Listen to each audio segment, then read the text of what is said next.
You've just got to, but you have Ari here who's considering being the alternate. Hi, nice to meet you. Oh, yay. Awesome, Ari. Thank you. Sure, I know you can't see me, but I already got in the Grateful Dead sleep shirt, so I'm like, it's game over. I'm just not doing the on-camera thing.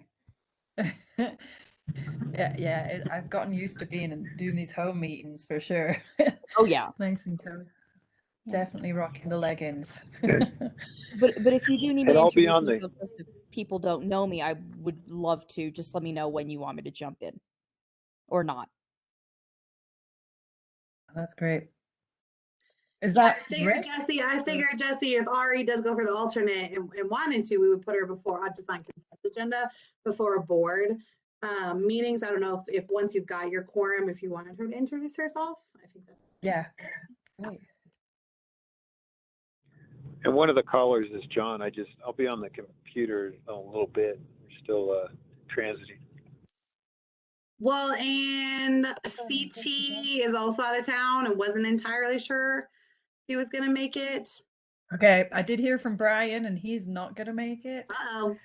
We need Sam. I can call Chris Breyer back, I guess, if we had to. But if we at least get Sam, was Sam coming? I didn't hear from him, so yeah, I'm He's assuming so. saying yes. Yeah, he is. I talked to him yesterday on the phone about the pump track and bike tracks around town, and his plan was to come. I'm going to send him some text messages out.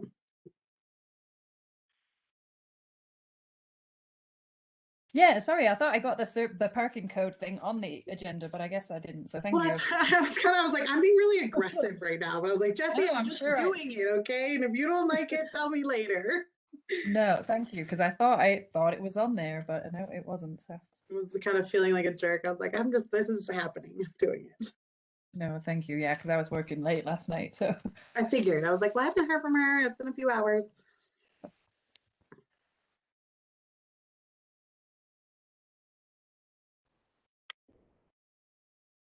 We have another guest. Nathaniel?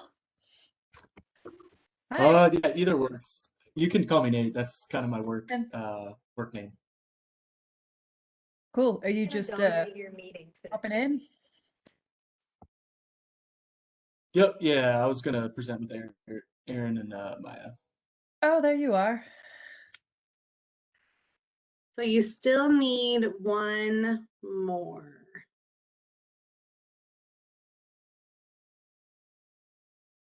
Let me see if Chris can jump on.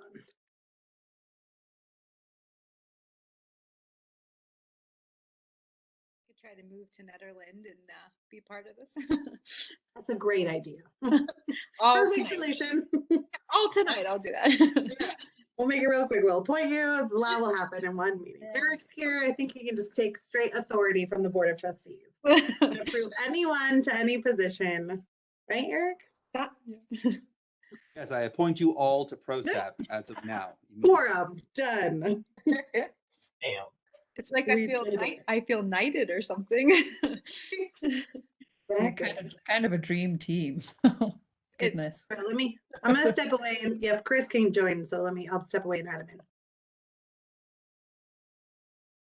Yeah, Nathan, someday I'd love to talk to you about pick your brain about doing something. I love the idea of the interpretive walks for some of the history stuff I do up here in town. Like a historical walking tour is something that I have been working on for a long time. That would be awesome. We did a podcast episode actually in like Gold Hill, and it was mining history I just learned about, and there was even more in Netherlands. So yeah, I think that would be really cool. Yeah, I think that would be super fun. So yeah, your format looks really good. I really like it. Awesome. All right, who we got? We got John, Eric, myself. How's it going, Eric? Sorry, I've not been to the last few BOT meetings, so anything? Oh, Anything parks? Lots of drama. As we do. No, I think the big thing is all this talk of sidewalks and non-motorized transport and Mm. wayfinding. All of those things I think PROSAB should be addressing more full on, especially if we could get a jump start on that trails project to start talking about non-motorized transportation. Yeah, I know the DDA All are right. just starting to talk about wayfinding, so You have Chris. You are good to go. we have Chris. Okay. Hello, all. Hey, Chris. Thanks for coming. I'm dealing with frozen septic pipes. I'm Yeah. sorry. So Chris is No. going to have to leave at an hour, but I don't think you have any action items, right, Jesse? It's all discussion. No. Yeah. Okay. Okay.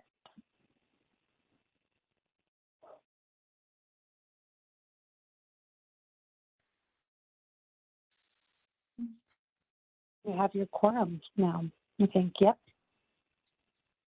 You've got 4. Okay. So John's on the phone.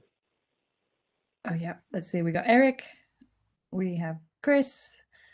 We have John and myself. That is enough. Where's the rest of our party?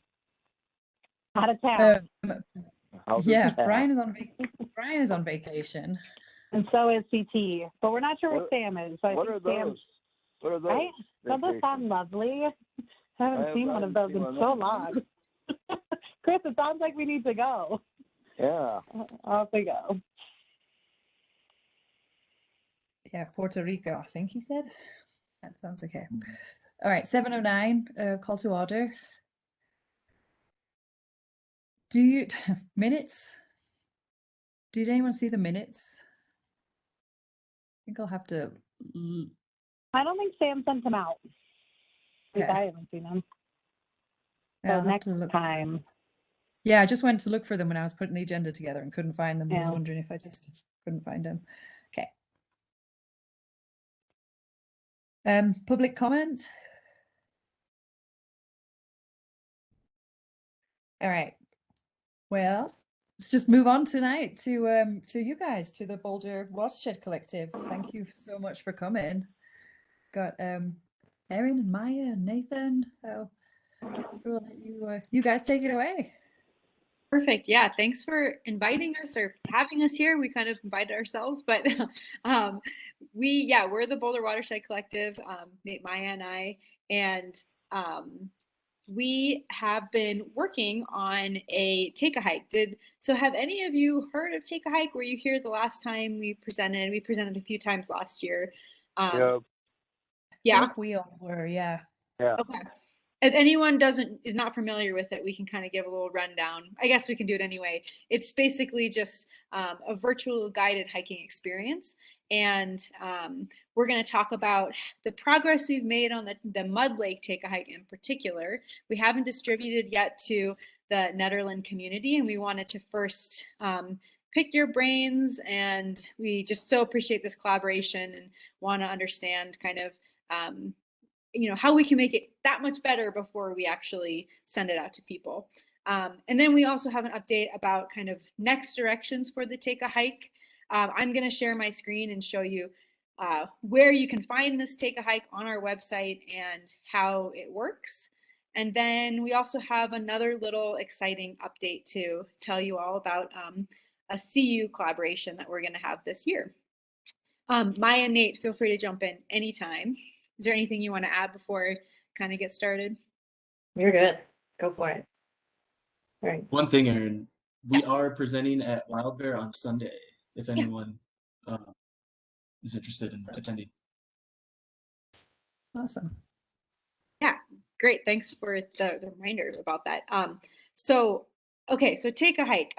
So last year we really worked to push it out in the fall. We ran into some technological issues with being able to download anything at the actual trailhead, which didn't have the best reception.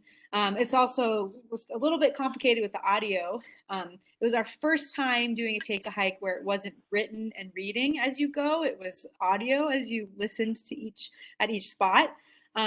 So we have written some proposals, gotten some funding, and we're actually going to come out with an app, a phone app this year. Yay! So it'll be a Take a Hike app. We're still really working out the kinks, but before we even develop that, we really wanted to build off of what we'd already done at Mud Lake. And so I'm going to share my screen and just kind of show you what we've done thus far. If I can do that, let me figure this out. Okay, it's a lot like Zoom, it seems like. Can you see that okay? Yeah. Okay, great. And feel free to interrupt me at any point to ask questions. So this is our main page here. And how you'd actually access is through resources and Take a Hikes. What's really cool is that Nate and our team has developed past Take a Hikes, one at Shanahan Ridge. And we also have one at Hile Valley that's not quite, it's not open yet, the trailhead, so we don't want to advertise that yet. But this was our first Take a Hike, and it's written descriptions along a virtual map. So it's along a Google map. The Mud Lake is different because it has audio experience with a virtual map. And so you just would click on this Learn More, and it would take you to the actual Take a Hike Mud Lake page.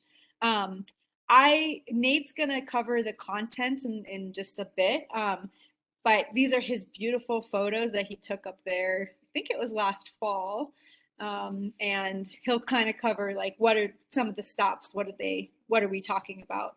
But to be able to actually access this Take a Hike, we really emphasize that places with internet connection before getting to the trailhead, you would download two things. One is this free guided map. It's a geo-referenced map. It's through a Venza application. So it's using your smart device. You would be guided to download this map into Avenza. All you have to do is just click on this, and Avenza will take you through a few steps to get this map on your phone. So as you would hike at the trailhead here, you could see your little dot moving to each of these spots. And so there's 6 spots total with a few information spots in between, depending on where you access the actual trail. So that's the first thing you would download. The second thing is downloading the free podcast that Nate has created. A really, really incredible podcast, I think, but I might be biased.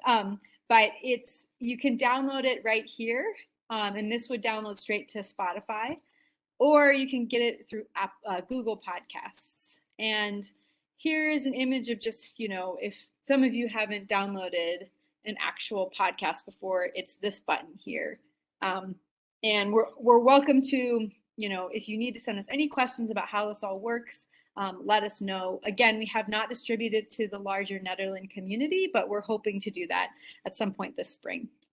And so basically the podcast tells you to start and stop the audio as you go to these different spots to learn about the ecosystems and some forest management that's happened there. And again, Nate will cover that in one sec.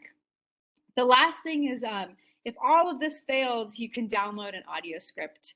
It has the actual map in there, and it also has all the audio, so you can just follow along using just printed script as well. Any questions about kind of this functionality? Questions? No, I downloaded the map and I downloaded the Spotify audio, and it was just super easy. So I think that'll be easy for people. Yeah. Great. Jesse, did you actually go to the Not yet. I'm so excited to try it. Yeah. Cool. I've been doing just the Kinnikinnick loop a lot lately, so I'll have to start at the other end. So that's great. Yeah. Right. Yeah, fantastic. Okay, Nate, do you want to cover some of the things that we talk about at the stops? So yeah, Aaron and I both kind of tackled this, and which was really awesome because I think we got some really good content developed within the podcast. But basically, most of the content kind of walks through a lot of the things that you're actually seeing kind of on that hike. So we talk about pine species, how to tell different pine species from each other. There is a stop along Mud Lake, where we talk a little bit more about wetlands and some of the wildlife that you'd be seeing in kind of that aquatic environment, as well as kind of going through into parts of the trail where you can see certain openings, talking about aspens, kind of some of their, life features, kind of how they live and how they kind of intertwine in ecosystems, as well as, and I think one stop that I think we're all really proud of is kind of stopping at the high point of the Kinnickinnick Loop Trail and looking kind of at the Continental Divide and really talking about what exactly that means, especially on a watershed scale, because we are kind of at this really cool inflection point where, all of the water that originate here goes downstream somewhere. And so kind of tying that in together, as well as, just kind of covering a lot of the cool things that you'd be seeing while you're hiking around.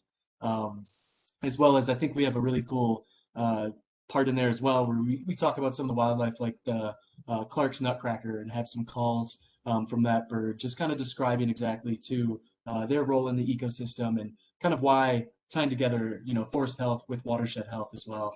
And I think it's a really great product. We actually, Aaron and I were looking at the app so far. So we haven't really marketed and published this episode quite yet, but to get it on our podcast, we have to publish it.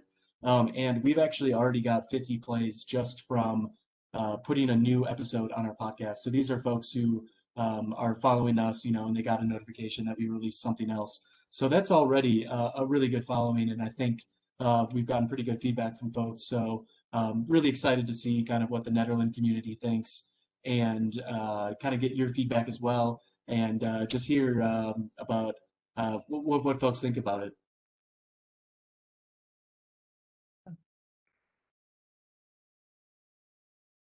Yeah. So I'll add to that we're hoping that this next year, it's in the works, but we're going to work with Wild Bear Nature Center and potentially Boulder County to create some Mud Lake take-a-hikes potentially that are around helping train their experts or their guides that they have.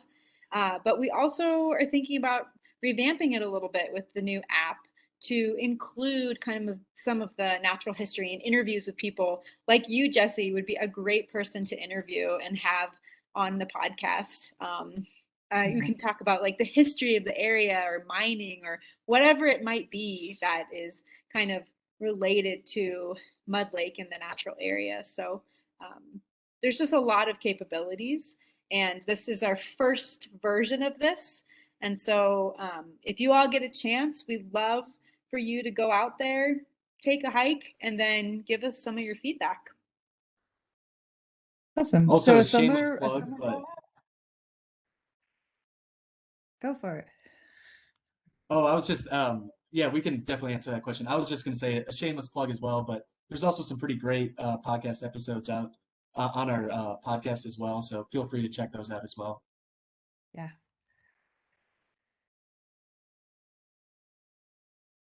All right, John, Chris, Eric, any questions?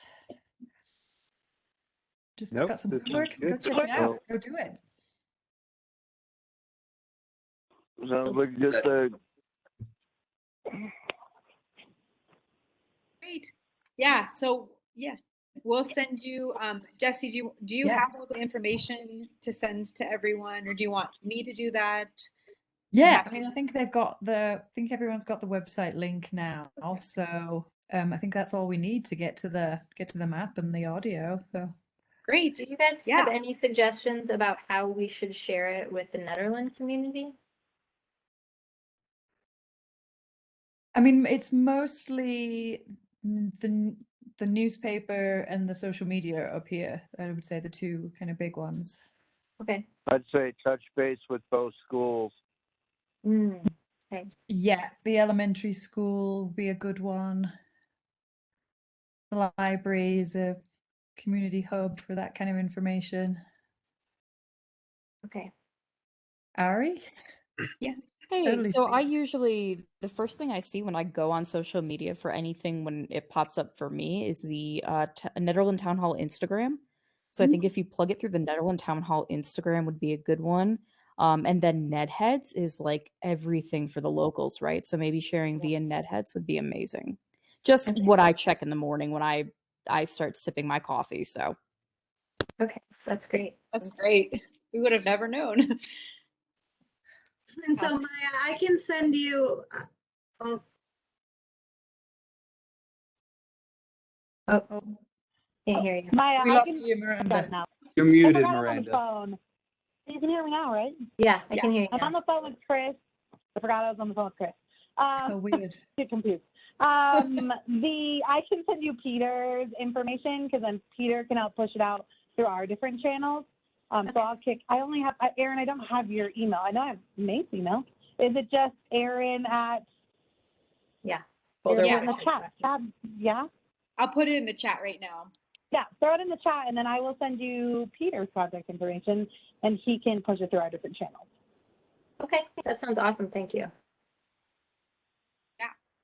And then while we have you guys, or while we're with you guys, we wanted to share with you some next steps that we have that are pertinent to Nederland and ask a couple of questions without taking up too much time. But Aaron, do you want to let them know Sure. Yeah. what we have going on? Please do. So last year in the last few years, we've been so lucky to work with the Masters of the Environment students at CU. It's kind of a newer program. Nate was one of the cohorts.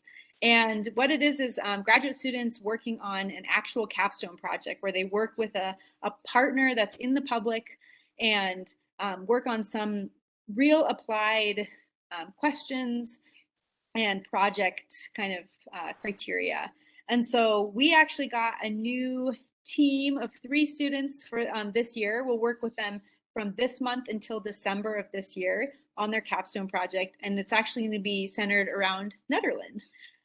We're really excited to focus efforts around Nederland and how we can better hear and support Nederland in thinking about wildfire preparedness. We know that it's like an ongoing thing that everyone's been thinking about and has, thought about since you've probably lived there. But we had a couple questions before we get started with this team who we haven't met yet around the scope of the project. So the first one, and if we don't have time to talk about this tonight, you can feel free to email me your ideas. But the first one is that we're thinking of doing some really unique interviews where people take photos of a prompt to a specific question or prompt, and then we would talk to them about kind of what the photos mean to them. And we're thinking about doing this in subgeographies in Nederland. And Maya had mentioned that the previous CWPP had separated the subgeographies by kind of neighborhood. Does that make sense? Does that seem accurate if we want to get a bigger, fuller representation of the Nederland community? So maybe I can give a little bit of background real quick about how we worked with the students last year. We focused our efforts in the Gold Hill community. And we started with a survey to the town, and then they also did interviews. And this was to get a better understanding of the town's perspectives on a variety of questions, from home ignition zone actions that people take to forest health to social cohesion in neighborhoods and stuff like that. And we used the outcomes of that social science research to develop educational opportunities and initiatives with the town that were kind of developed from the conversations that came out of that. So they were very tailored to what Gold Hill wanted. And it was really successful, actually. The town has the outcomes of the information that we got has really helped the town decide some directions that they wanted to take with fire district and town initiatives for how they want to move forward with different wildfire related things in their community. And so we would like to do something similar in Nederland where, we just use some type of social science research, whether that's surveys or focus groups or interviews, to learn more about the community and help the community learn more about itself so that we can figure out what Nederland would like from us or from the community to move forward in different areas. Maybe that's education, maybe it's developing wildfire mitigation projects, kind of whatever comes out of that information finding session. So we're hoping that this seems desirable to you guys to work with some students, concentrated work with students, which we will facilitate all of that, but we would really like to have them focus on Nederland. The deliverables that they had at the end of last year for Gold Hill was an incredibly well-written report, a story map that they did. They did about 4 or 5 different educational things throughout the summer, like a hike with a forester. We had a community meeting. They produced a video. They did a lot of cool stuff, but it was very tailored to Gold Hill. And so now we'd like to do the same in Nederland. What do you think, folks? I mean, it sounds highly desirable. It's something like we need. We've got bags of mitigation problems, so we could use some brainstorming to come up with some solutions. Great. And just identifying all the projects would be great. For one. I would love for you guys to get in touch with me on that one. Where we've got a couple different projects in the works already with grants and things that other entities and ourselves are also trying to get right now. So if you guys would like to get in touch with me on that, I would love to coordinate with you. Yeah, I mean, I know Rick's not here, but I know in my neighborhood, people would love to see something like the Saws and Slaws program again, or there's just something that would help people mitigate themselves. Mm-hmm. Are there any larger questions that you all want to know more about that we could ask people in Nederland? Whether that's, one thing that has come up is like, we know that Nederland's been over-surveyed to death. And so we want to make sure we don't go down that route if that's not desirable, but asking questions about like support for forest management is one kind of direction we're thinking. Well, I think even before that is, would a survey be productive in Nederland, or is that something that people wouldn't do? Would we get more information by interviewing people or doing focus groups, or would a survey be productive? I think it sounds a little surveyed to death, and then we're launching into a parking survey. I think it always comes at weird times where you have conflicting surveys. Okay, that is great to know. Just as somebody who came up What they could do working. is look at all the past surveys. Yep. So We will something definitely do that. that I've noticed get a coming rough up in idea of how many people participate and what they're answering to and what they're answering not. Mm-hmm. Yep. Not to interject. Oh, you're fine, Chris. Thank you. Go ahead, Ari. Thank you. So just to say that coming in from a Boulder County agency and being Boulder County funded, so for you that don't know, I work with the Center for People with Disabilities, and that is what I do up here. And a huge thing is making things ADA accessible, as well as inclusive. Inclusive is the big word. And what I've noticed from coming up here, working for only, almost 3 years, is that time takes time. People don't respond well to surveys, but they do respond well to personal interaction and connection. So doing things like just giving information at places like the farmers market, I think is a really good step once farmers market season comes into play.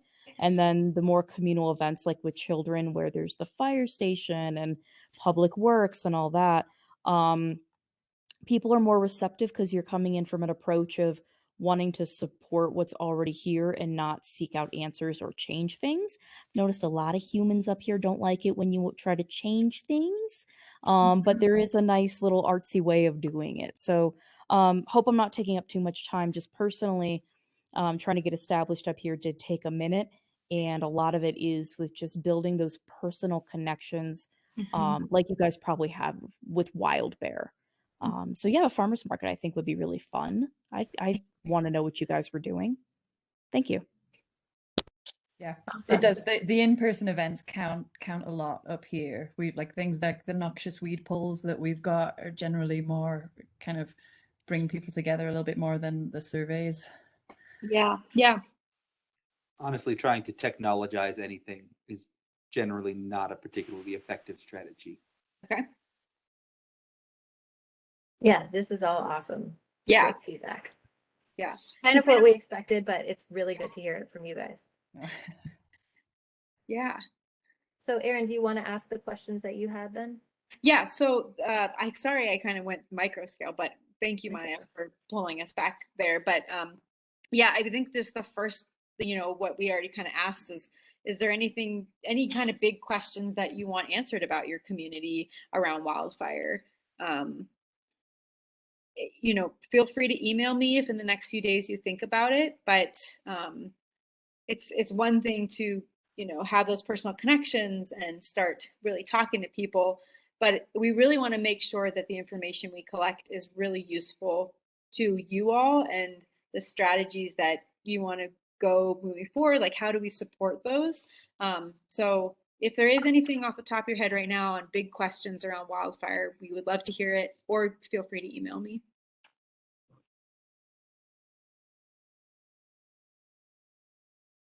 And then the other question is just about the subgeographies of, Nederland is quite a bit bigger than Gold Hill, and we want to make sure that we're representing multiple different types of neighborhoods in Nederland. And so going back to, we had the idea of looking at different neighborhoods according to that CWPP that was created many years ago.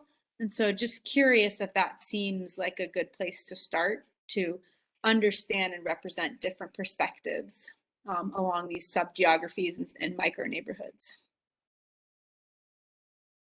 Have to take a look at that map again, but yeah, there's kind of the Ridge Road zone, like the North Zone. There's the Big Springs neighborhood south of the reservoir, and the big discussion in Big Springs, which is where I am, is the egress out of the neighborhood. So that's been the hot topic for a few years and kind of continues to be so, because it's a big neighborhood and there's only one way in and out.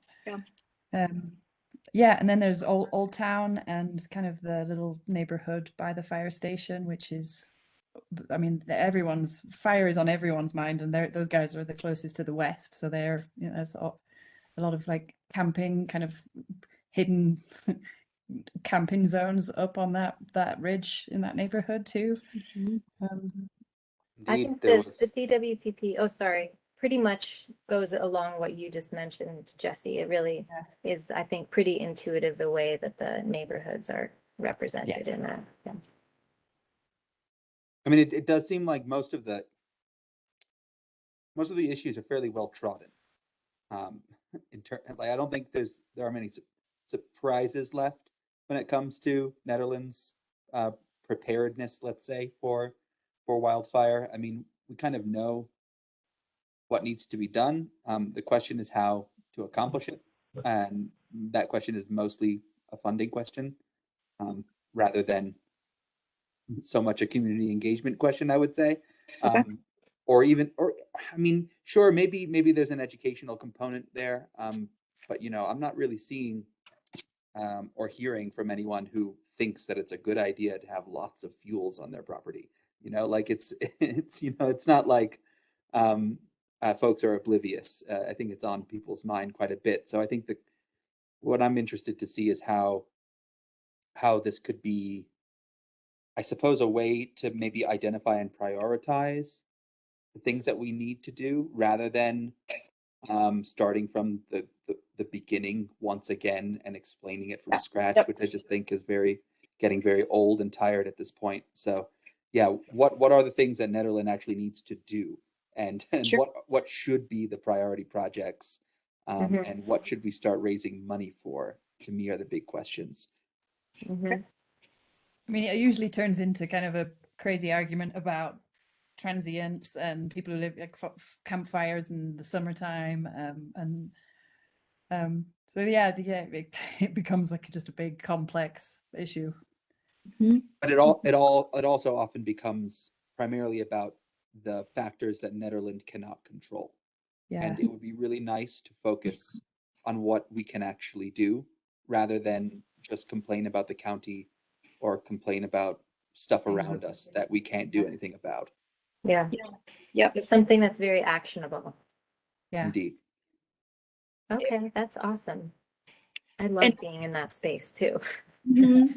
yeah, and we can send Jesse, we can send you kind of some examples that we gave to Gold Hill in terms of actionable next steps that were informed, like what can they actually do that were informed by the actual residents and the things that we heard from them. We can send you some examples there if that Awesome. might help. Yeah. Yeah, that would be great. This is fantastic. Yeah. Anything else? Maya, you wanted to add? I think just the last thing I would like to do is just update you guys that the 30-acre project, forest restoration or wildfire mitigation project at Arapahoe Ranch that the city of Boulder has been working on with Kayla. We just put in an application. So there's new funding. This maybe goes to your question too, Eric, that the state has released some new, they're kind of funding streams. They're kind of just opportunities, but essentially you can apply to get a youth corps that has sawyers and a chipper, or you can apply for a Department of Corrections crew that is a 20-person crew, also with chipper and sawyers. And so we applied for a youth corps crew to work on that 30-acre parcel. And so hopefully we get that. And then ideally that work would happen, I think, probably later this fall. And, that could be, it's really intended to be a demonstration project. So we can bring people in afterwards or during to see how the work is constructed, or maybe that is too basic still for, Nederland residents who are really familiar with forest treatments. And maybe, but anyway, there's that opportunity. But just so you know, that project is happening. And then we would like to continue to build off of that project to really protect that west end of town where fires are likely to come from. So I think that's it. And it's worth noting also that I think Masters of the Environment did a capstone project in Nederland already. That was in 2018, I want to say. Okay. And but that was centered, I think, around our 100% renewable energy goal. But it just might be worthwhile to look at that and see if there's anything being duplicated there. All right, sounds good. Thank you all for your time. Appreciate all your feedback. Thank you so much. If y'all need any with the application with mapping and audio, the chair of my department and my colleague and thesis advisor actually in grad school holds one of the patents for the very first GPS triggered locational audio device and continues to develop mobile apps in that realm. So if you would like to consult with her, she's kind of the world's foremost leading authority on it and works at CU Boulder. Oh my God, that sounds amazing. What is her name? Harry Reeb. Okay. And she's the chair of critical media practices. Okay, awesome. Thank you. Hey, Miranda. She's from hygiene. She's from Colorado, so she's from hygiene down the street. A quick, maybe a website thing for this. I know on our website we've got a few we've got a few links that says continue to partner with interested in organizations. We have NATO, Wildland Restoration Volunteers, City of Boulder. Could we add Boulder Watershed Collective to these links? Yes, I'm going to safely assume that maybe Peter's sitting in the room with Ari. I'm going to say yes for him. I don't see why not. I know you just finished with the website.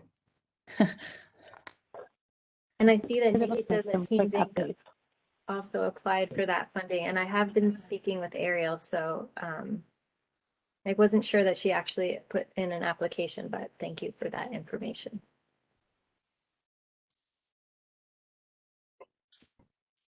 Okay, I think we're good, Jesse. Thank you so much. Thank you. Thank you so much for coming. It's really fascinating. You. Thank you for being involved in Nederland. Yay. Great. So We're so excited. Right. See ya. And then we can just get to move on to, I think, Miranda, do you have any preferences if we do parking code survey or a Nikki introduction? No, and I was thinking if you wanted to do parking, you could do it last just to get through your other stuff, however you want to do it. But I say yes, let Nikki go first. Okay, yeah, great. Yeah, I can't wait to hear. This is Nikki, who we all know and love, and she's going to tell us about her new role and responsibilities, and I don't know, maybe your goals, and how PROSAB can be of help to you. Hi, I'm Nikki Dunn. For those of you that don't know me or haven't met me, I think I actually know and have met everyone here, so I don't have to really introduce myself. I've been working for Nederland Public Works for a long time. I grew up here. I went to high school here, left for a while, came back. Didn't really leave for that long. Just down the mountain. Didn't like it. Came back, running around with my tail between my legs. Oh, I need my mountains. So, lucky me, I was lucky enough to get hired on to the Nederland Public Works there wasn't an official parks department or even a parks employee.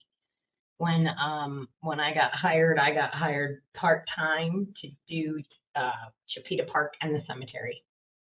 And my training was, they took me around, showed me 7 trash cans, said, do those every day, everything else you have to make up.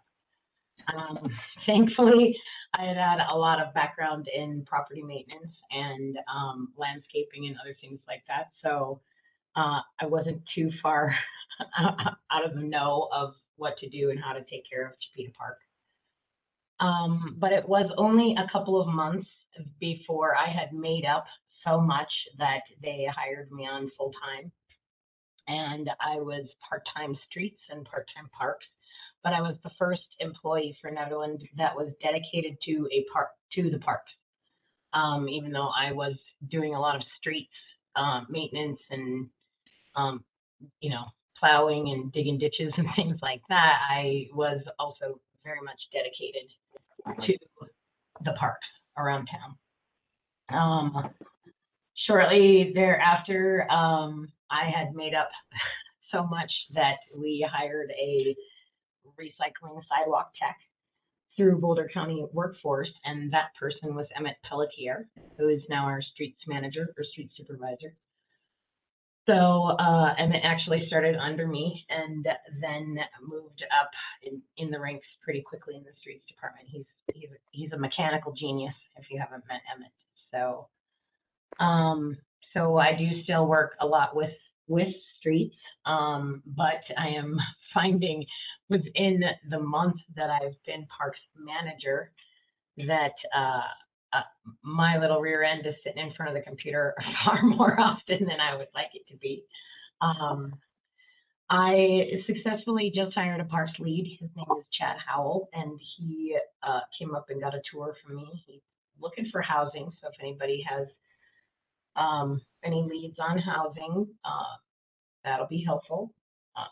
But I'm hopeful that Chad will really be able to hit the ground running as far as maintenance and boots on the ground type of stuff, because right now I'm really running myself ragged. So some of the things that I am currently working on are our big Barker Meadows, the project down there at Garcia Field. I made a $12,000 bench and picnic table order for all of our different amenities that haven't already gotten here. Those will be coming, but I think I've mentioned, or maybe not to this group, but there is a supply and demand issue, so I had to hurry up and get everything that we don't have ordered, because it's going to take about 10 weeks for everything, and that's being hopeful. Another big project that we're working on right now is Frozen Deca Days. So, and that is I have had fun at Frozen Deca Days, but this side of it is less fun. It can be challenging, but I think, it's coming along. It's actually, we're in the nightmare phase right now, and hopefully we'll get through this really fast. Was there any resolution on the boulders? Yeah, I said, we're not moving the boulders. And so they said, okay. And they're changing their site plan. So what Jesse's referring to is along the East Street line or the west side of Gercio Field. The landscaping and the trails in that area are already completed. We finished those this summer. Not the plantings of the trees and things like that, and we didn't put in the benches or the trash cans because we knew Frozen Dead Days was going to happen. And so, but the trails are completed. The mounds where the trees and the plantings will be those mounds are there. There's a lot of work has been done in that area.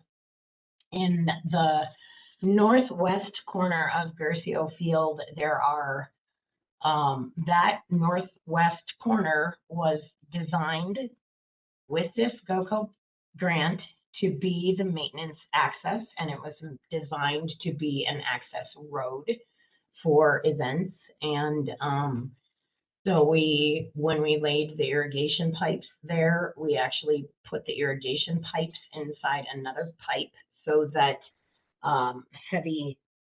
very heavy vehicles can drive across them without messing up our irrigation and crushing things we don't want crushed. So right now, as it stands, there is a boulder in the middle of that trail, just so that your random everyday human doesn't try and drive into the Gercio Field area.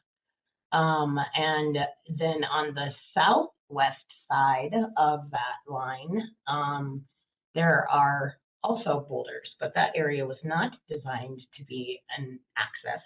It's like you could get the golf cart in there, something like that, but not for heavy vehicles and things. There's power lines. We actually have fencing and all kinds of other things that are in that area. So Jesse and Miranda and myself have all had to deal with the nightmare of them coming to us and saying that those rocks were a safety hazard, that that they even went so far as, well, I would just say that Jesse got pretty bullied about it. They were pretty upset about these rocks in the corner. Yeah. But I went back and reviewed the site plans, and I've done an overlay, and I can't see any reason why this affects their site plan at all in any way. So it doesn't. So I've asked them to make a few adjustments to their site plan because I could see it might slow people down, that being an entrance, because it is going to create more of a bottleneck. So for one boulder was creating such an issue? No. So there was one boulder on the west side that was right in the center of this trail, and I told them I will move that boulder because that is meant to be an access. On the southwest side, they wanted me to move all of the boulders and the rocks so that they could drive vehicles in there. They wanted to drive their keg truck through there. They were saying that was, going to create an emergency access issue and Interesting. And so when I said, no, we're not going to move them, then they said, okay.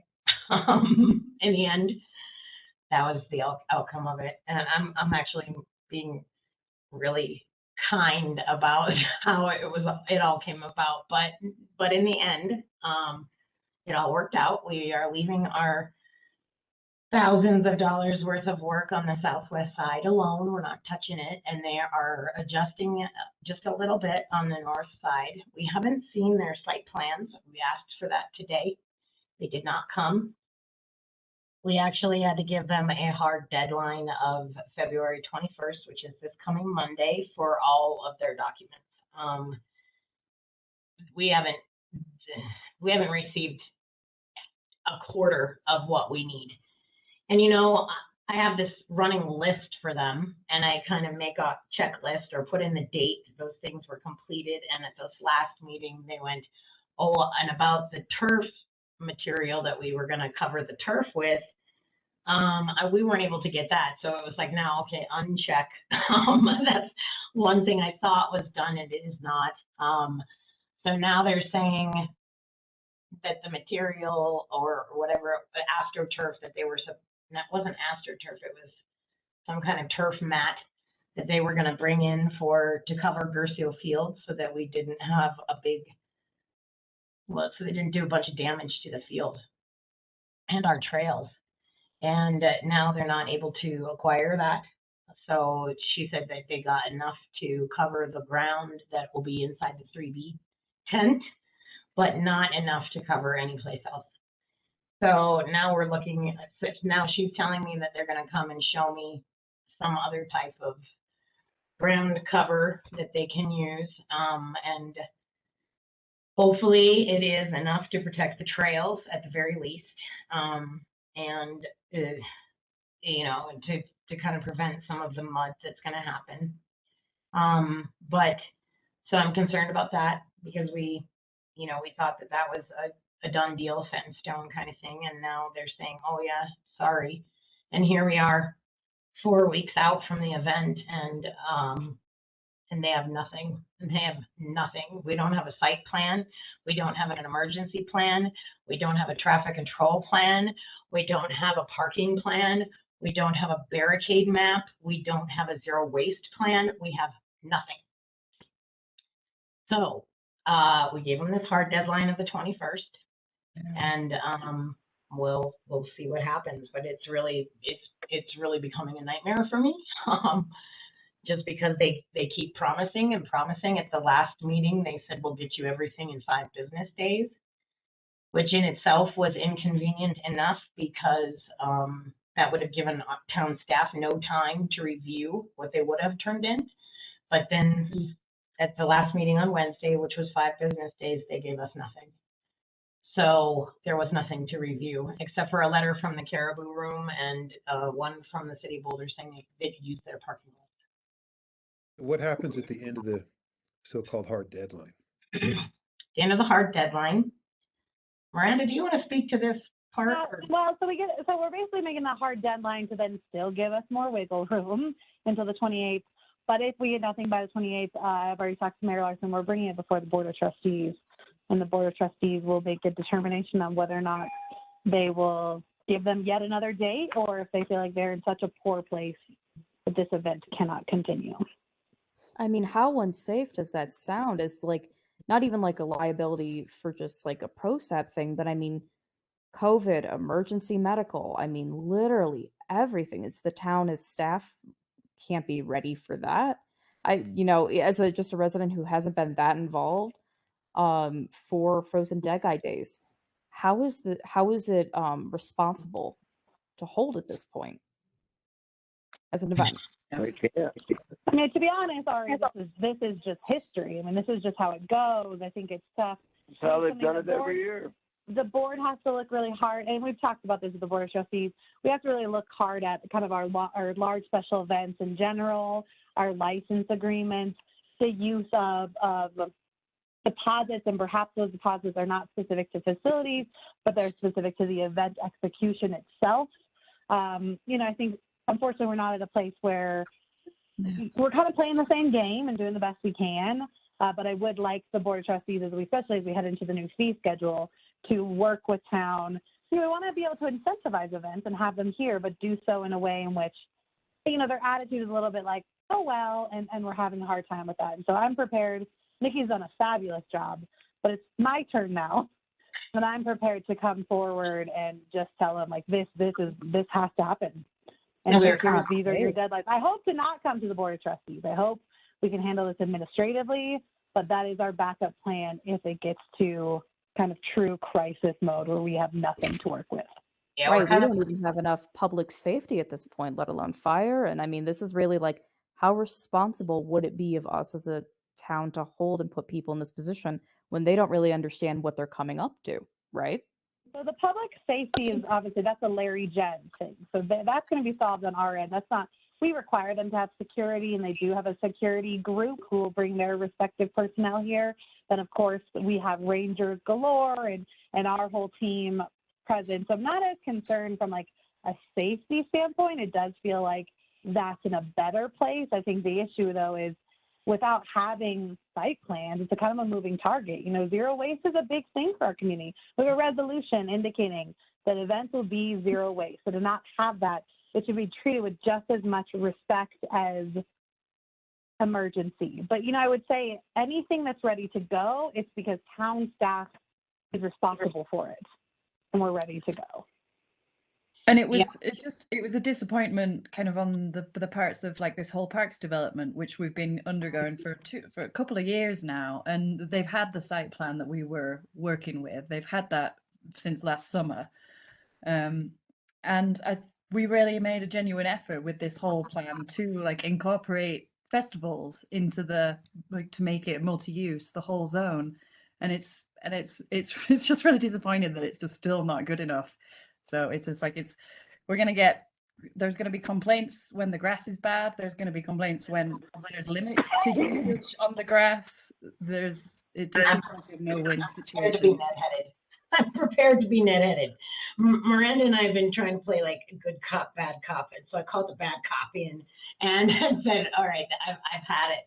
Especially when the last piece was the turf piece was, I thought you guys were going to protect Nederland's assets. That is one of my biggest jobs and goals and passions, is to protect Nederland's park assets. So they're going to come in with 20,000 people that this field is not ready for. It's in a construction phase. It's not ready. We're building it so that it will be ready when it's completed, that it will be able to hold an awesome event. But right now, it has become a nightmare for me a little bit, because I am not really fond of having to be. I don't like having to be a jerk, and here I am in a position where I'm gonna have to be a jerk, because this is getting to be ridiculous. So what's I think really important here, right, is that this is not a new this is not surprising, right, at all, right? So I don't think that we should act surprised by it, and if we can very sort of calmly and dispassionately, if it does end up in front of the Board of Trustees, enumerate the concessions that have been made by town. I mean, I think that at least in the board meetings in which they have been present at the BOT, I've made it very clear that we are on their side and we want them to be able to hold their event, and that we're, you know, going out of our way to make that possible within the parameters that we have available to us.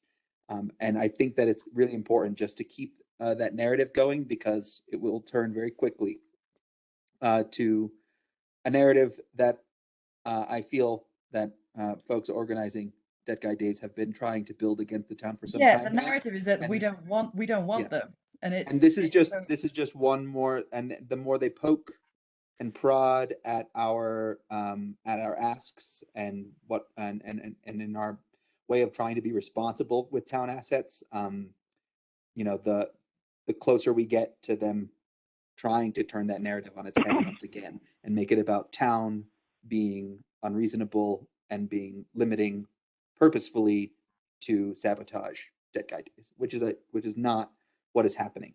I know that is not the intention of the Board of Trustees, and I know that the Board of Trustees has given direction to town staff not to do that, and I know that this advisory board has advised town staff not to do that, and I know that town staff doesn't want to do that, and town staff is not doing that. And so as long as we can keep our heads in this situation and very clearly enumerate what exactly it is that is going on, what conditions have been met, what conditions have not been met, I would prefer also, Miranda, as little as possible in the way of a presentation from Dead Guy Days here. I would really very much like it to be town staff driven, the conversation. And in fact, I would say that unless the mayor or anyone or any trustee directly asks questions of Dead Guy Days personnel, they should not say anything at all. Agreed. Yeah, and really my goal is, you know, again, Nikki's done so much to get them here. My hope is that I had the relationship established before Nikki took over, that I can push on that a little bit. And I really want to avoid coming to you at all. We'll I see hope what comes of that. I hope so too. Yeah. So I'm prepared. just- You know, I think what the concern is, we're giving them deadlines and they just continuously choose not to meet it. And so my plan is to come in tomorrow and say, like, Nikki gave you a deadline. Now your deadline is now. So get us what we need, because she already gave it to you. Like, I don't know why it's not this negotiation. We are too close to this event to be playing around with parking plans at this point. Like, we have to know what's going on here. Yeah. It's the same MO every year. Yeah. Yeah, so we definitely know what we're up against, and we were hoping for better because the plan was to use 2020. Problem is, they submitted with 2020 plans. So we're going to use 2020 plans. And then within the last 3 weeks, they're like, well, those don't work anymore. And so what they submitted to us back in September that we were ready to rock and roll with, they're just completely pulling it out from under us. And that's disappointing because we worked hand in hand with them on those 2020 plans. If they had ran it like 2020, I would feel really great about it because we were step by step with them. We basically built it with them. So to hear them just pull it all back is really disappointing. And they have the money this year. I think that's the challenge, is they've got the funding unlike they've never had. There's no reason not to run those plans because they were going to run them in 2020 when they didn't have the money. Yeah, one of the things I said to them at our last meeting was, you know, I know this will go up, this event will go off, and it'll be fine, and we're gonna have some hiccups and things like that. And then right after that, they said, oh yeah, and about the turf. I'm like, oh, I am not in any way, shape, or form trying to push them out. And in fact, I got an email from Deb Deandra from Tanya Corvalane trying to start some talks about the performance space, and I'm all about, you know, once we get this GoCo Barker Meadows project Been on that too. Sweet. And so one of the things I said was, you know, let's do it. And Deb said, well, town staff, we can't have events at Chipeta anymore. We can't have events at Gercio. And I immediately contradicted her and said, wait. We had a great bike race at Chipeta last year. We've had camping from NedFest at Chipeta Park. We do allow events at Chipeta. They just need to be, you know, events that Chipeta can handle. And then, and also Gercio, one of her points was Frozen Deca Days will be the last event at Gercio. And I said, no, we are doing this grant in order to make Gercio better for events. That's what we want. That is what I want. I have grew up in this town and I love watching those festivals and things happen, and even the 4th of July that have happened around Gercio and in that area. It's just, I miss those things. So I hope they come back, and I don't want anyone else to throw us under the bus and make it seem like town staff has made it unfriendly for the events. That is not the case. I want these things to happen. So that is actually one of my other goals, is to bring some. I asked Deb, would NedFest ever consider a comeback? Let's do it, you know, and make the things that make Nederland here, and let's bring them back and make them welcome. But we have to make it fair. It has to work for town, has to work for our parks. This, you know, the Frozen Deca Day piece of it, if they could get us what we need as far as the plans and the paperwork, you know, people love that event. And so, headache as it might be, I will continue to smile and we'll get through it. And everybody will talk about Nederland being such a great little town. So I'm looking forward to that very much. So we have the GoCo project, and then we have Frozen Deca Days, and then we have the acquisition of the rink that's happening, you know, this coming year. Right now, I am training at least 2 days a week, if not more, up at the rink. I got to operate the Zamboni for the first time the other day, and that was a big bucket list check off for me. I have always wanted to do that since I was a little girl. And so that the rink itself is what an asset. Yes, there are some maintenance nightmares. Yes, there is a lot of work to be done up there. But I had no idea how popular and how many people are up there smiling and having such a good time.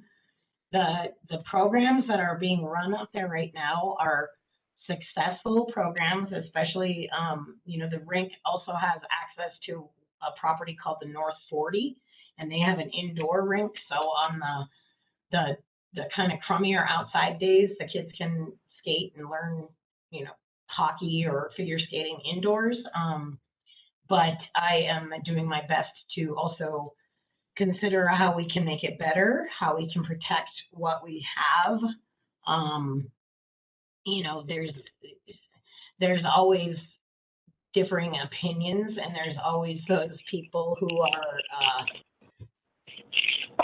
in the past, the history of that place, there's been pro tennis and then there's been pro rink, and it's worked well together. So one of my big challenges will be trying to figure out how to get everybody to play nice and how to get everybody feeling like it's fair for their group or whatever it is, whether that's, getting another grant and putting in tennis rinks and keeping the ice rink and the tennis rinks separate from each other. Maybe that sounds like a good idea to me, because they're not playing nice right now. So fortunately, I do have these awesome relationships with many people in town, so I get along really well with the rink board people, and I get along really well with the tennis and pickleball people, and I'm looking forward to trying to figure out how we can all come together and work as one team. One of the things I'm looking forward to is when there is just one board. I think right now, as we've got all these, hands in the cookie jars everywhere, I think that we've got rink, we've got tennis and pickleball, and then we've got PROSAB. And I think that if we could have all of those be one and have representatives from each group, however that looks. I don't know how that will look, but I think that'll be really helpful when everybody's on the same page and only one hand in the cookie jar, because right now we're all playing in the same jar. So however that looks in the end, I'll be excited for that to happen. So those are the three biggest pieces of my world right now. Until Frozen Deca Days is over, once Frozen Deca Days is over, then, and rink is actually shutting down within the next couple of weeks. The rink season right now is very short because of the angle of the sun, because of the tennis courts being underneath the ice. So the sun hits the rink, and the green of the tennis court warms up the ice faster than we like it to. So the season up there is pretty short, and the actual ice season will end in the next couple of weeks here. And once that ends and Frozen Deca Days is done, then I will also start the financials of the rink, trying to figure out that piece of this world. And then we are going to start in with the tennis and pickleball. And then it'll be time to open Chipeta and get everything else open. Another thing that we're playing with right now is the trails stuff and trying to figure out which trails. Actually, I was talking about this with Chad the other day, trying to figure out how we're gonna prioritize trails, because there are only a few of us, and so even if we have many groups of volunteers and many groups of school kids, and I do plan on hiring a Parks temporary, and we are also looking into an intern. With all of these pieces and parts running, we can still only do what we can do. Parks has a 1998 two-door truck that seats 2 people. So no matter what it is that we do, we also have to consider how we're going to get there. I'll drive the loader down there, but I guess the loader just has a mechanical issue as well. So I don't know. We'll figure that out. I've been driving my own car around a lot, just because. So, but I was talking to Miranda the other day. We have, the seniors van is up here, so could we fix the van? And the van can be I think that's a 1992 van. So, we might be going backwards, but it's okay. I'm savvy. I can MacGyver some stuff if I need to. So we'll figure it out. But trying to prioritize trails, trying to figure out which trails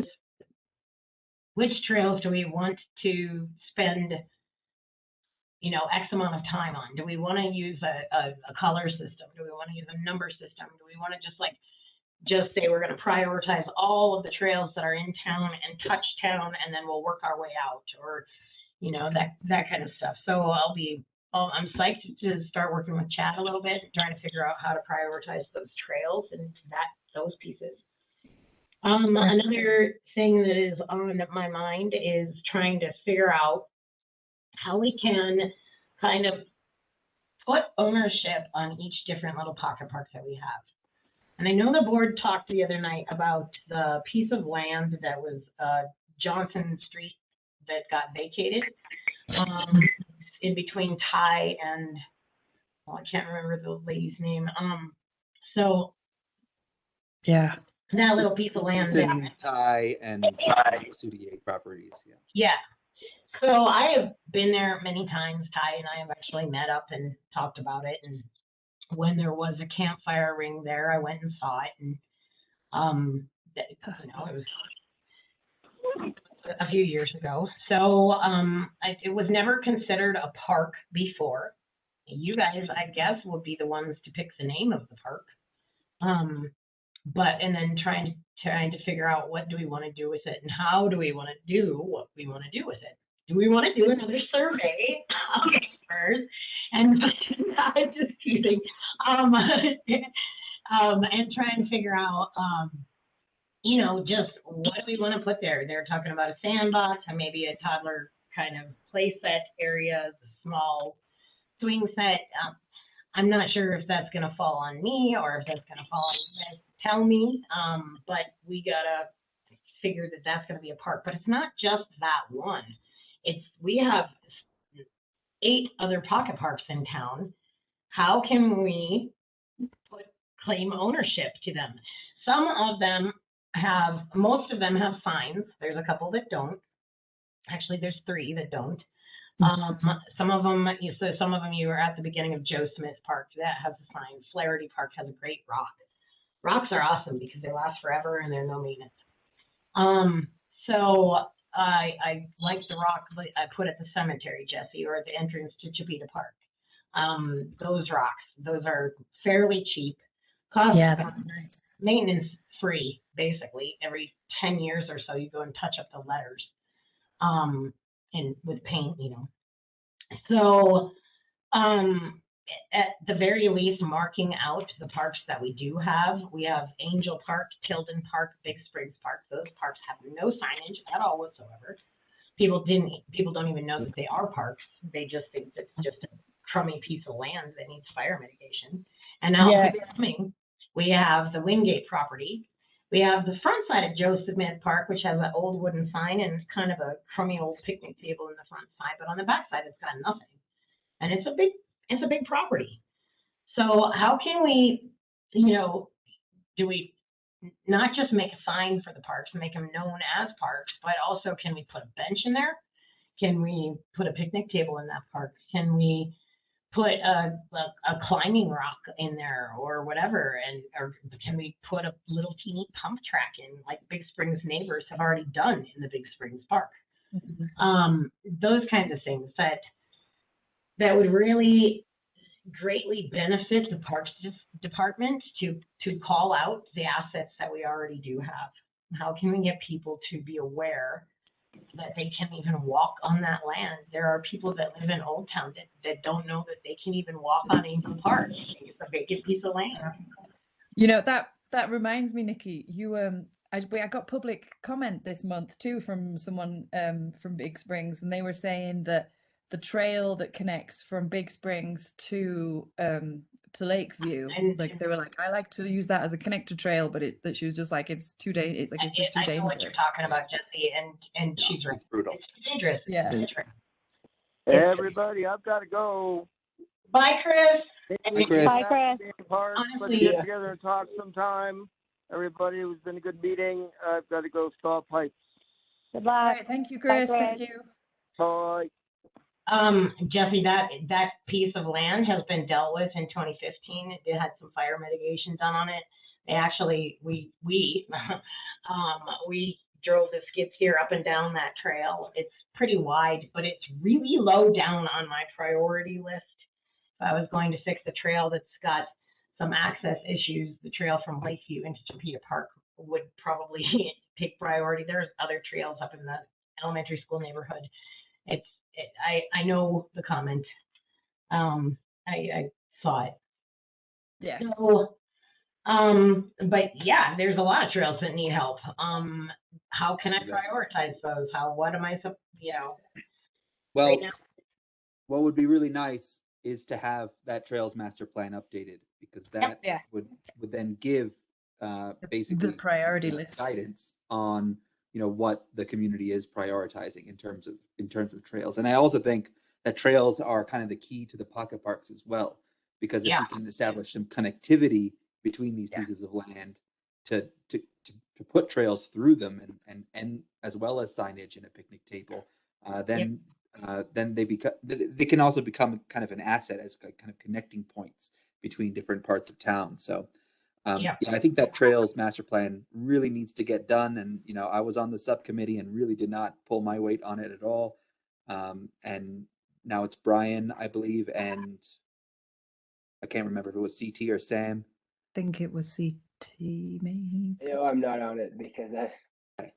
So it was CT then.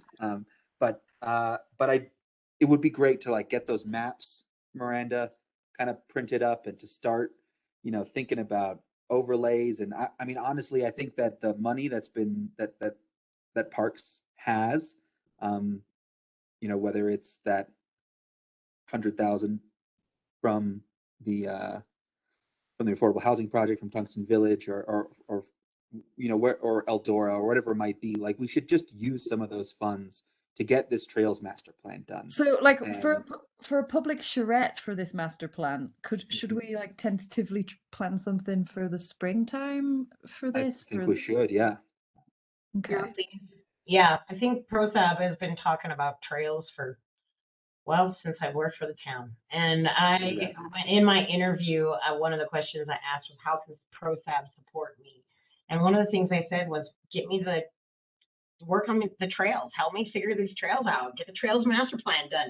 And then right away I turned around and it was like, Nikki, you should do the trails master plan. And I went, oh, okay. Are there any grants? Are there any grants available? I think we were hoping to meet with GOCO. I guess that was one avenue. We were hoping to meet with GOCO to see what kind of funding arms they have. And so Nikki and I talked about meeting with our liaison, and they did confirm that even having a GOCO grant in place does not prohibit us from seeking alternative funding. So okay, awesome. The sooner we can get in, I think it's Alex, whatever his name is. Funding to make the plan or funding to do? Yeah, to make the plan. Make and do. I think that's just it. I think it would be nice to find funding streams that allow for the execution as well. But the one thing, this is kind of side note, comprehensive plan. I talked with Dola, and Dola did encourage us to have as many alternative plans as possible, because the comprehensive plan costs anywhere from $200,000 to $300,000. And the only funding I can find is a 50-50 match. So the more, I don't want to say smaller, the more alternative plans you have, housing, trails, MIPs, whatever, the cheaper your comprehensive plan becomes, because then you're just going to pull from these other resources.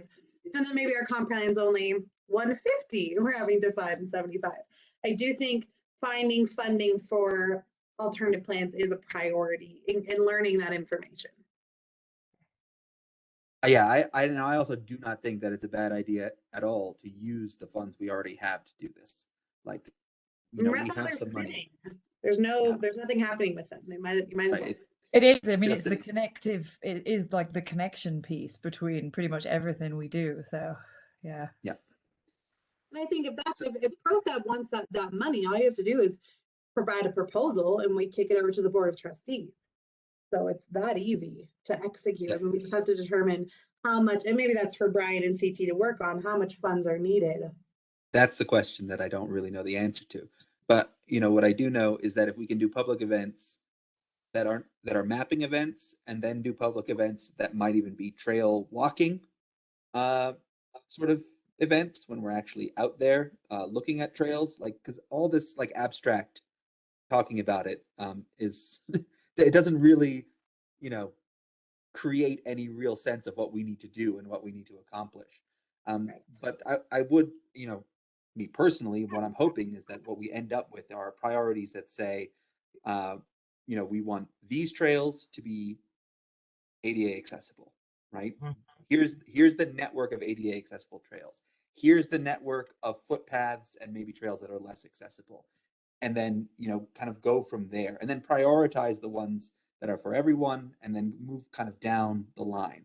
And, I think it's completely possible for us to do, but what we really need is to be able to like draw on some big maps together, point at stuff, and then go walk them and see what it actually looks like. But we need to schedule that time. And I don't think that any appointed folks on boards are going to be doing that scheduling. And like, it's not going to happen if it relies on the volunteers in that sense. So hopefully what we can do is at least articulate a set of priorities, but we really need help with kind of scheduling when Can I ask a quick question? Yes. Are you guys, for ADA accessibility and trail building, are you guys connected with Boulder County's accessible trails, Topher?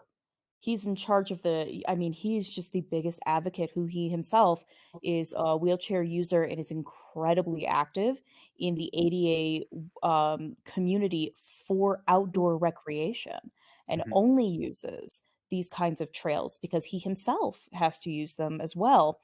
And have you guys tapped into maybe Boulder County and what they've done for ADA approved trails?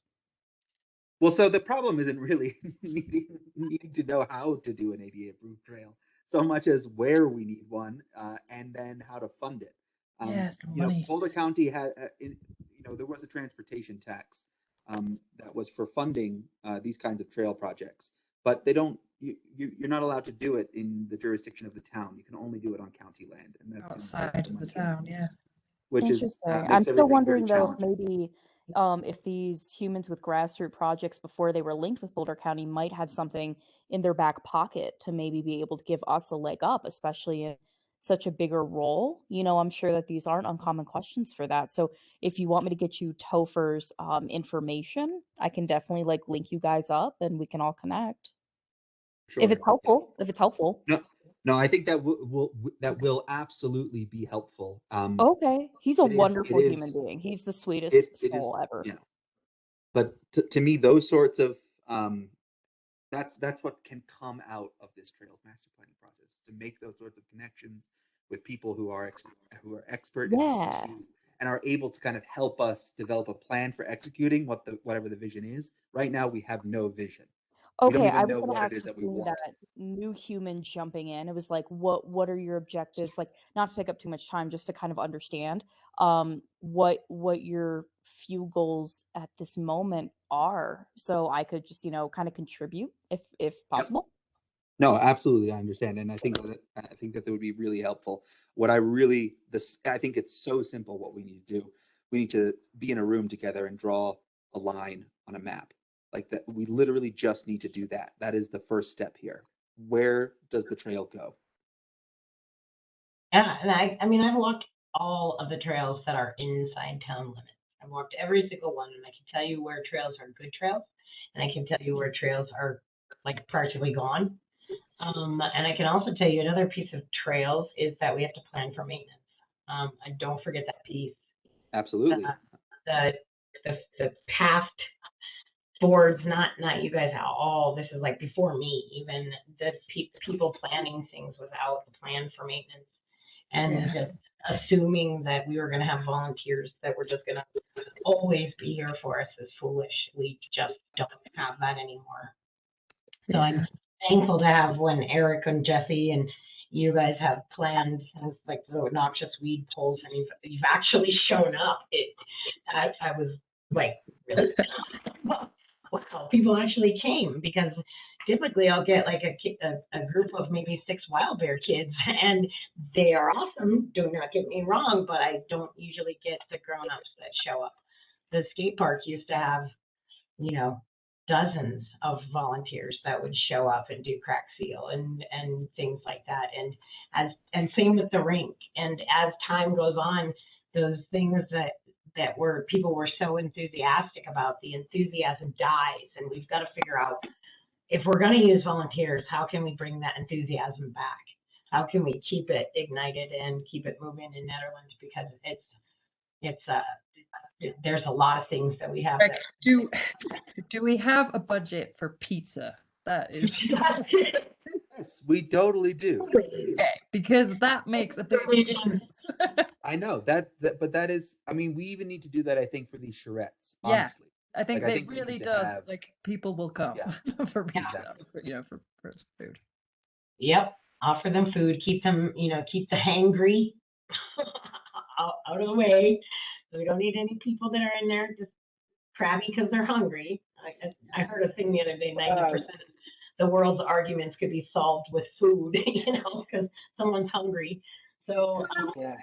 I'm possible. wondering, would you like town staff to kind of take on, we're great at proposing public outreach strategies. We can take it and bring it back to PROSAB in March and let you know what we would recommend as a strategy, like with dates and times and all that. Yeah, some dates and times, and I mean, you've got the big printer, so you've got the big maps. Like, we could, yeah, we could make this happen. Yeah, we can bring it back in March sure, with right. our proposal. And Yeah. then, and Peter and I were actually already talking about doing a large trails on the printer there. And we've got a bunch of old copies in the community center. So we've got plenty we can work off of. Yep. What's a charrette? I didn't know. I don't know. Public outreach, it's a public Okay. outreach session. We Fancy just word call for it a public meeting. We Okay. just like to be fancy here, Sam. What's that? We just want to be fancy. That's I all. like it. I just wanted to add it to the meeting notes. I like the word. Like, I don't know what that means, and I'm pretty good with words. CHAR. Even if we did a charrette that was just us, right? Like, even if nobody showed up, Yeah. what we could generate from that is Just something, focusing on some kind of proposed map that could be brought potentially as a discussion item, to a BOT meeting at some point, which would then get a little bit more exposure, because that's when people seem to get a little, hot and bothered about something, is when it shows up in the BOT meeting. And then we can send it back to PROSAB and we can do another public outreach round to then kind of bring it back around full circle to how do we use this information now to develop the new Trails Master Plan. Yeah. I just looked up charrette. Like, it's a really perfect word for this. It's quite amazing. Amazing how language works, huh? Yeah. I learned something. PROSAB introduced me to charrette too. So I was gonna say, I didn't know what a charrette was until I started working. But then, once we have this vision of, like,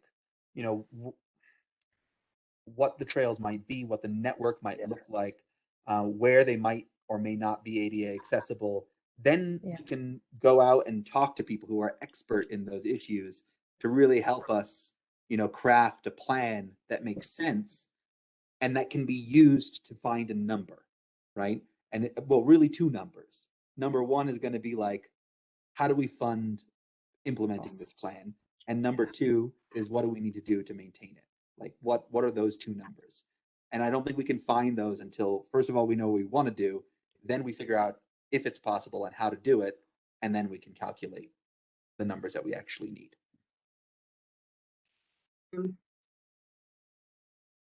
And I think we need to be totally open to, like, the big, like, just absolute big brain stuff, like the most perfect and ideal world, and not be thinking about who's gonna actually be holding the shovel, right? Because that's something to solve when we actually get to that point. But before we get there, we need to know what is the vision of the town for our trail system, and also how it's going to connect to all the projects that we want to do in the CBD. And I think these things are both really intertwined. What happens in the Central Business District is not isolated from the rest of NET. We're not big enough for that kind of isolation to exist. And so I think it's really going to help us with those kinds of grants as well, with CDOT and, with DOLA, and for other things like sidewalk projects. Like, if we have this trails plan that shows we're going to build this ADA accessible trail from the community center to town hall or whatever, then we can demonstrate more connectivity when we apply for Main Streets grants and things like that.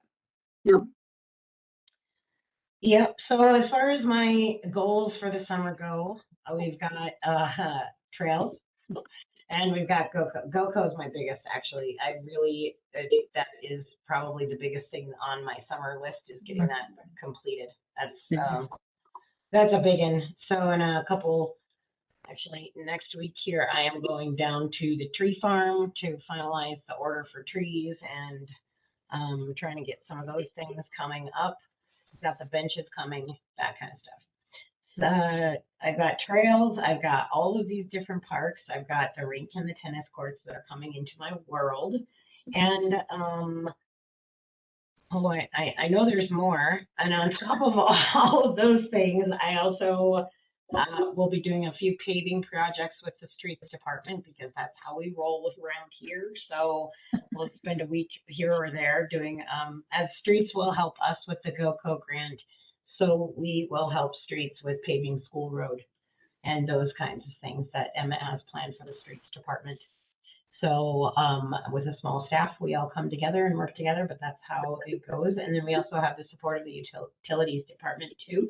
And they will come in and help with the GoCo project and a couple of the bigger areas as well. So it feels like there's more. I think there's more. I might be missing something behind me. We've got soccer coming again this year. We've got the Ned Gravel race is going to happen out of Gercio this year. So that'll be fun. Oh, a big one for you guys. And I want to put this bug in your ear now because I need you. And I know CT's not here and Brian's not here, but I need all of you and I need you desperately. And that will be for June 4th. It's a Saturday. It's my birthday. Well, happy birthday. Come on over. We'll get you a free pass to a dumpster and you can help with town cleanup. Town cleanup day. The reason I need you for town cleanup isn't so much so that you can help people throw their trash into the dumpsters. It's because on town cleanup day, I am going to use that day as an opportunity to outreach to the public for a lot of different organizations. We have wildfire partners. We have the SAB board comes. We have one of the schools usually comes and sells baked goods. We have a lot of different people that will come up and we need to try and secure volunteers for the summer. And the big project being GoCo. So when what I'm going to do is break down some specific weeks and weekends that we will have volunteer opportunities, and we're going to try and get as many people signed up for those days to help me plant trees, to help us set benches, to help us do all of those things that I need extra hands for. Mostly it's going to be a lot of planting because we have 75-ish trees that are going to be coming in and hundreds of bushes and shrubs and things like that. So a lot of planting, and then there are 12 benches, 6 picnic tables. Everything needs to get put together and then put into the ground. So we'll have opportunities to dig holes. People are like into digging. Hey, Nikki, about the benches too. I did source a donation of like a bunch of like things like trilobites and agate slices and things if we want to put that in around the benches. Cool. That's fun. I love that stuff. A couple of buckets of yeah, that's awesome. I love the rocks. So yeah, that kind of stuff. We'll have opportunities. We'll probably do a volunteer besides the noxious weed pulls and the trash walks that Wild Bear and other groups do for us. We'll also have a potential day at Chipeta Park where maybe we'll have a group come in and pull weeds, paint picnic tables, help us seal the pavilion floor. Who knows what that'll look like? But and of course the rink and the tennis park, we'll have those days there. So there's going to be a lot of opportunities for volunteers this summer, and I need to try and reach as many people as possible.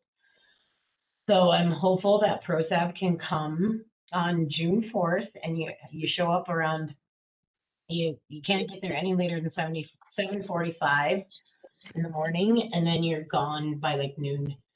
So it's a half day on that Saturday if you feel like partying for your birthday. I know that sounds like crazy party time, but I will make everybody sing happy birthday to you if you want. And anyone who can come, and that way too, once I get that list of dates together, I don't mind giving it to each one of you individually, and you know, we'll get as many people signed up for as many different events as we can. It'll be kind of hard for me to run more than, depends on the day, and it depends on like if it'll be a day where Chad's with me or what, but it'll be hard for me to run like a lot of kids, you know, with chainsaws. You can't do that. It's impossible for me to run a group of 12 kids with chainsaws all by myself. So I need the grown-up supervision. I need the kids to come and help. My favorite thing about having kids coming is, you know, you give them ownership in the town, and they tend to have a source of pride. You know, I helped set that bench, and I painted that picnic table. That's a big deal for kids. So it's a big deal for grown-ups too, but I wanted people to take and accept that little bit of ownership in this town and be proud of what we have. So June 4th, it's a Saturday. It's only, you know, 4 to 5 hours that you have to hang out with all of us, and it moves fast, and it's hot, and it's hard, and it's heavy, but I almost killed Miranda on her first day of town cleanup on her first time. I almost killed her. But she lived, thank God. Where is it? It's up here at, starts at the transfer station, and then the dumpster goes all the way back into the public works area. So it's spread out between the transfer station, Boulder County yard, and our public works shop up here. And it's Town cleanup's great, Sam. It's a the really fun time. best. It's the best. What's that? It's a hoot.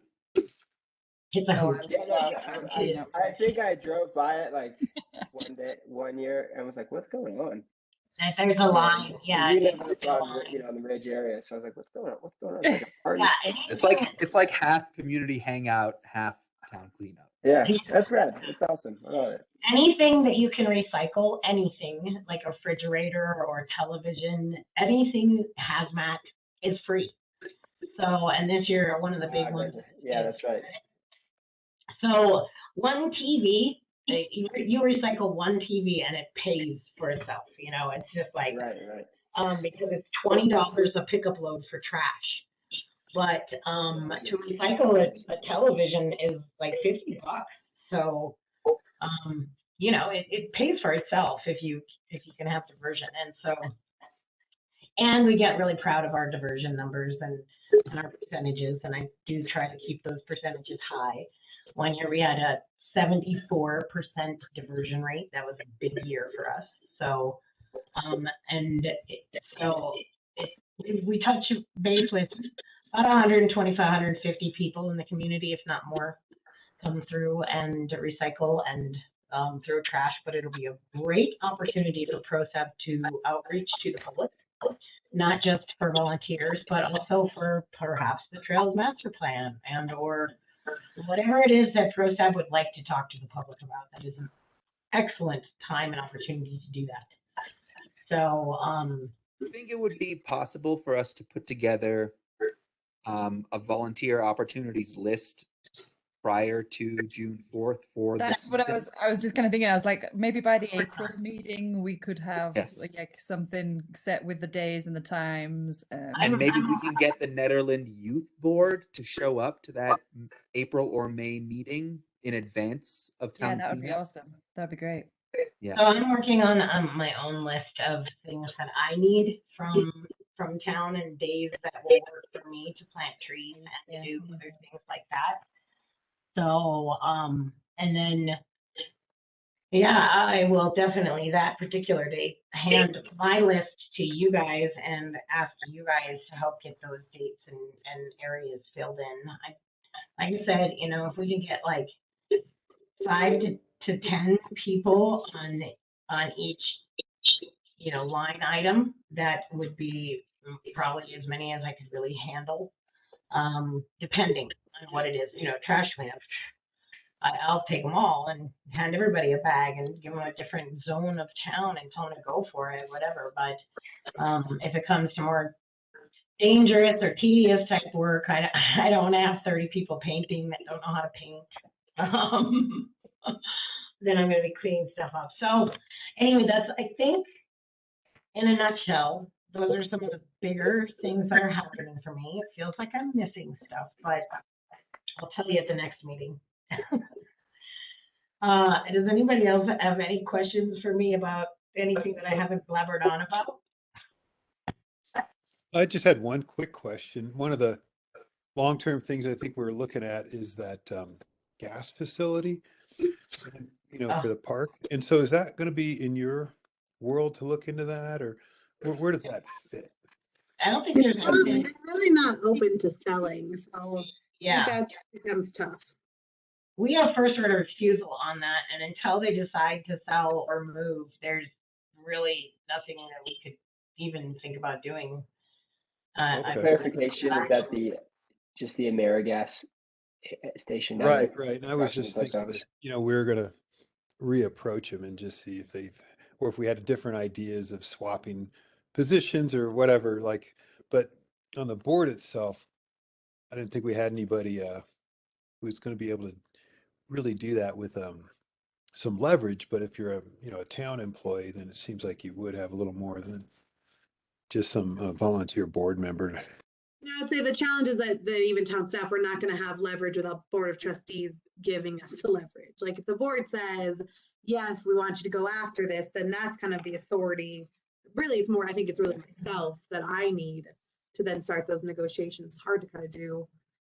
Because I'm sure they're going to want financial compensation. So, you know, I really need board backing to enter into that.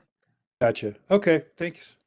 Well, you know, I've seen Good a question, lot of Jake. properties purchased with GoCo funds. Yep. Oh yeah. Yeah, there's that's a lot why of land thinking of the acquisition. GoCo will be good. Acquisitions. There's a whole section now. GoCo broke out their funding into 3 streams, and one is just solely dedicated to acquisitions. Yeah. So that's where we get the money, and I'm pretty sure that we would get a nod of 4 from the BOT on pursuing that. I really think that we should be just asking them every year to sell up. Yeah. Yeah, I mean, that seems like a good plan, just to keep it in the back burner, but still there's always some pressure being applied. yeah. So what would we need to do for that to bring it annually to the BOT, just to discuss? I think let us sit down with, I think his name is Alex. Let us sit down with Alex, figure out what the funding opportunities are, because acquisitions still have parameters around them. So I want to make sure that when we go to the board, we at least have information to share. So I think that I'm happy to help. I don't know if your schedule's crazy right now, Nikki. So whenever you're ready, I think let's sit down with Alex and get Maybe it would be the best possible use of TIF financing. Yeah, we'll get to convincing. You guys cranked through some DDA resolutions like I've never seen. I was like, wait, there's not an hour-long debate for each one? Hold on. I mean, we already approved it all in the budget. That's the time to debate it. The DDA is looking at the Bryant House. I'll tell you that they are looking at restoration opportunities, which I know they're doing with the Historical Society. I don't think it's out of the realm of possibility to push on that. But again, I caution, it's like yet another project for the DDA. Like I really just want them to crank out a project. Yeah. Let's get something done, and then all the way through. More we can add more. So like Big Springs. But if there was a project where all they had to do was vote on whether or not to finance it, then it might actually get done. That's true. Yeah, Keep it's back into pretty our world. simple. Let's take it from there. Yeah, agreed. Yeah, so I think let us get some information on acquisition.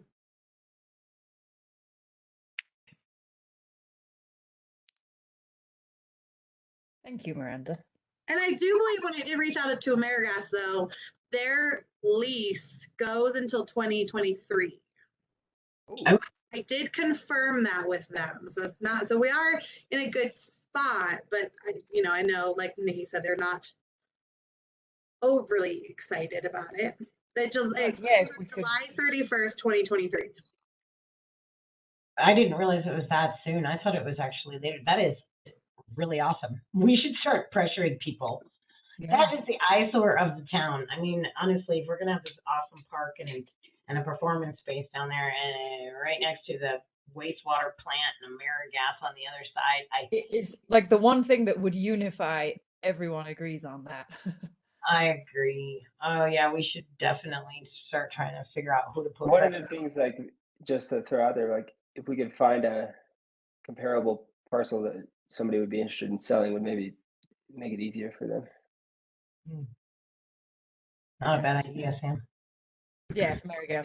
Because they have, like, obviously, like, they need to put their stuff somewhere and they're making money, so they're probably like, well, we still need to put these gas tanks somewhere. So Maybe we can get them to go to Delta, and taxes are cheaper anyway. You know? Yeah, exactly. So maybe we could That's help the them thing, find a place, or like that could be part of that. Some alternatives. Make it easy. Yeah. So I don't know if that's actually the barrier, if AmeriGas has anything to do with it or not. They might be irrelevant in this. Oh yeah, I don't know the details. That's like kind of a bigger thing. But I like that. Thanks, John, for bringing. Well, they're the leasees. So, but if they were willing to move somewhere else, then the owners of the land would have that may play differently. Right, but if the lease is coming up, then the owner says, "Okay, yeah, maybe we will consider selling to town." Then, I mean, AmeriGas is just kind of SOL. Yeah. Yeah. Yep.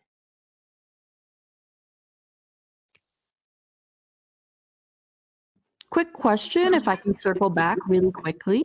Yeah, go for it. Miranda or Nikki or any humans here, does anybody have a trail map or like even just like a nature map that is of town that would be blank in order for us to start kind of doing a fun mapping thing on, just to like get the ball I'll be right rolling back. a little?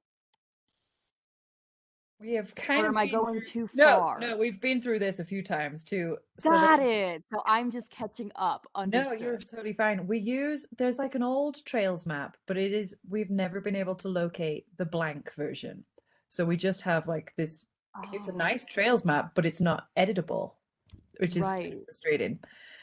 So we've been kind of using the zoning map recently. I mean, yeah, that's better than nothing. Absolutely. Yeah, and there is blank versions of that, which is really nice. Okay, because I'm just kind of a newbie, and I was like, I need to be looking at this a little bit more, Yeah, in it's order really to just get it's familiar. Sorry, one more time. Yeah, it's really helpful to look at it while we're discussing too. I agree. Definitely, and then kind of get a reference of like where you guys are saying you would want where, what, and when. Okay. Exactly. That's exactly Yeah. what we need to do.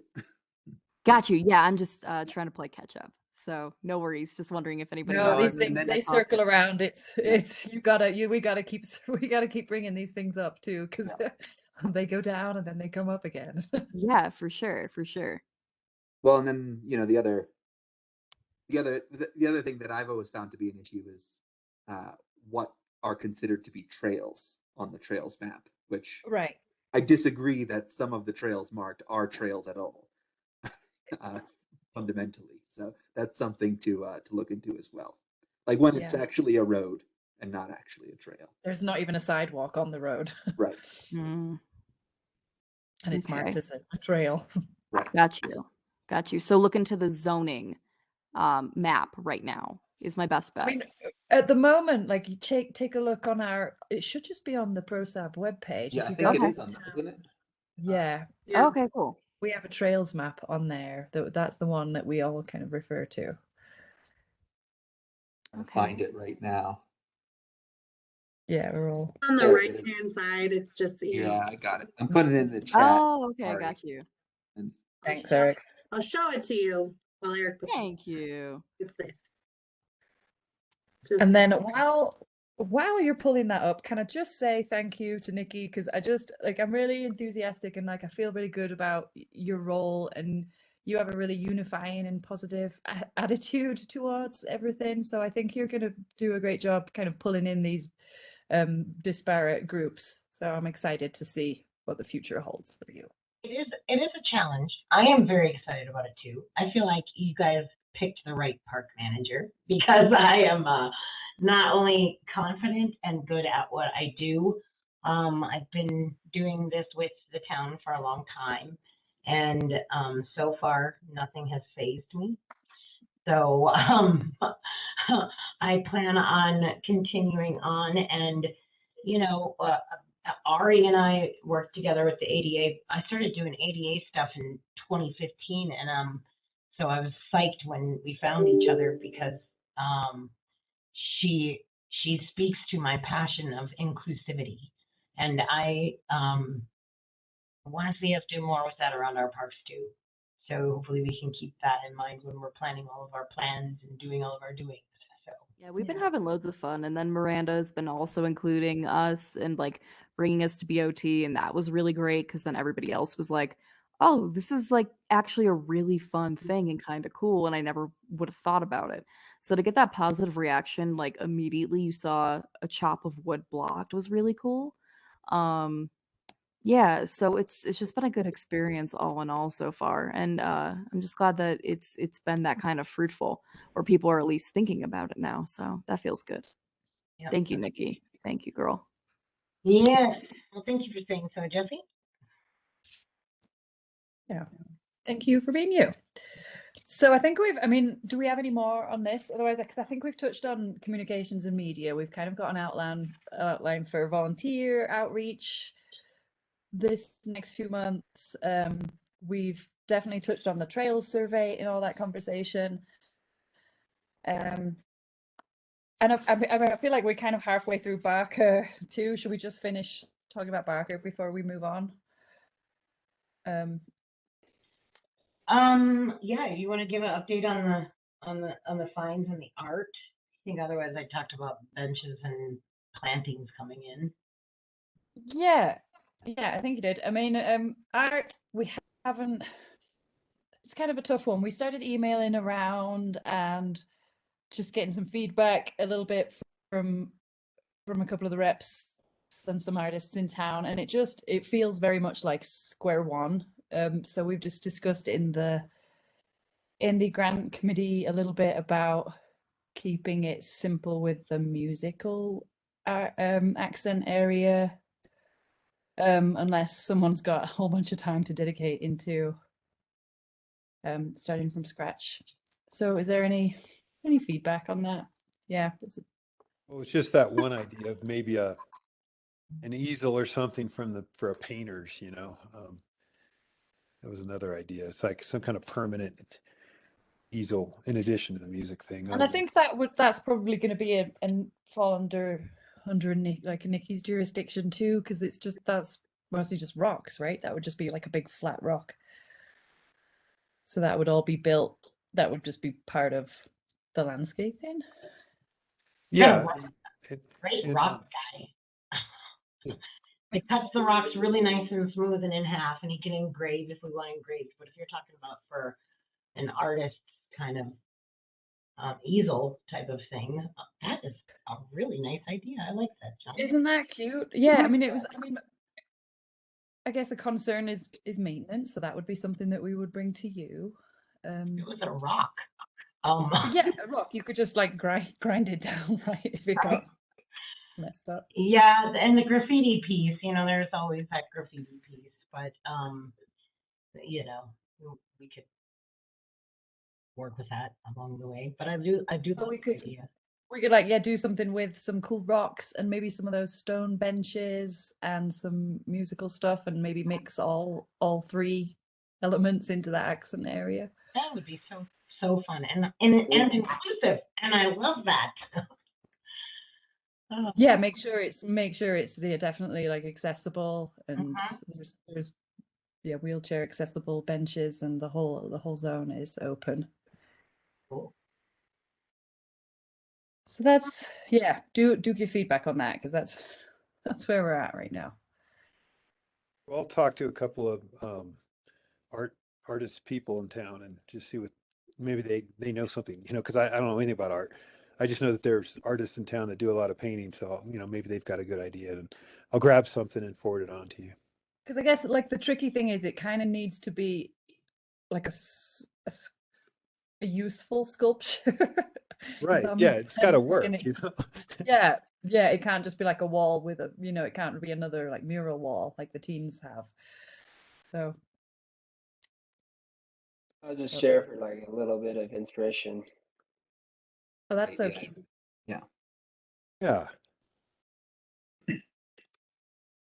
And I love stones. I think his name is Chris Lawson, KMB Stone. He did the library, and he did a public works building, the water treatment plant or something like that. He's a very good stonemason. Okay, cool.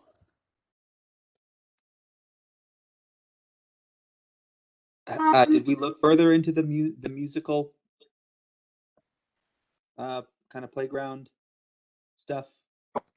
I have a ton of catalogs and a ton of catalogs, and our companies that have built the playground, the two different playgrounds at Chipeta, there are two different companies, go figure. But they have a lot of really cool musical instrument type playground equipment that is for all ages kind of stuff. That's yeah, because I really like the idea of, how Chipeta's got the kids fishing pond, and then grown-ups or whatever can fish in the res. And in the same way, we've got the performance space and this kind of new park structure that's meant for events and for people to play music. So having like a kids version of it on the other end kind of makes sense to me as maybe a strategy. What I think works with it too is that it's not restricted to like a one thing. Like you could install a bunch, and then if more money comes in next year or a few years to come, like you can keep adding to something like that. So Jesse and I said to each other too, is that really the idea of the musical instruments that really fits for the area, if that's what we're going to do with it. That's really cool. Yeah.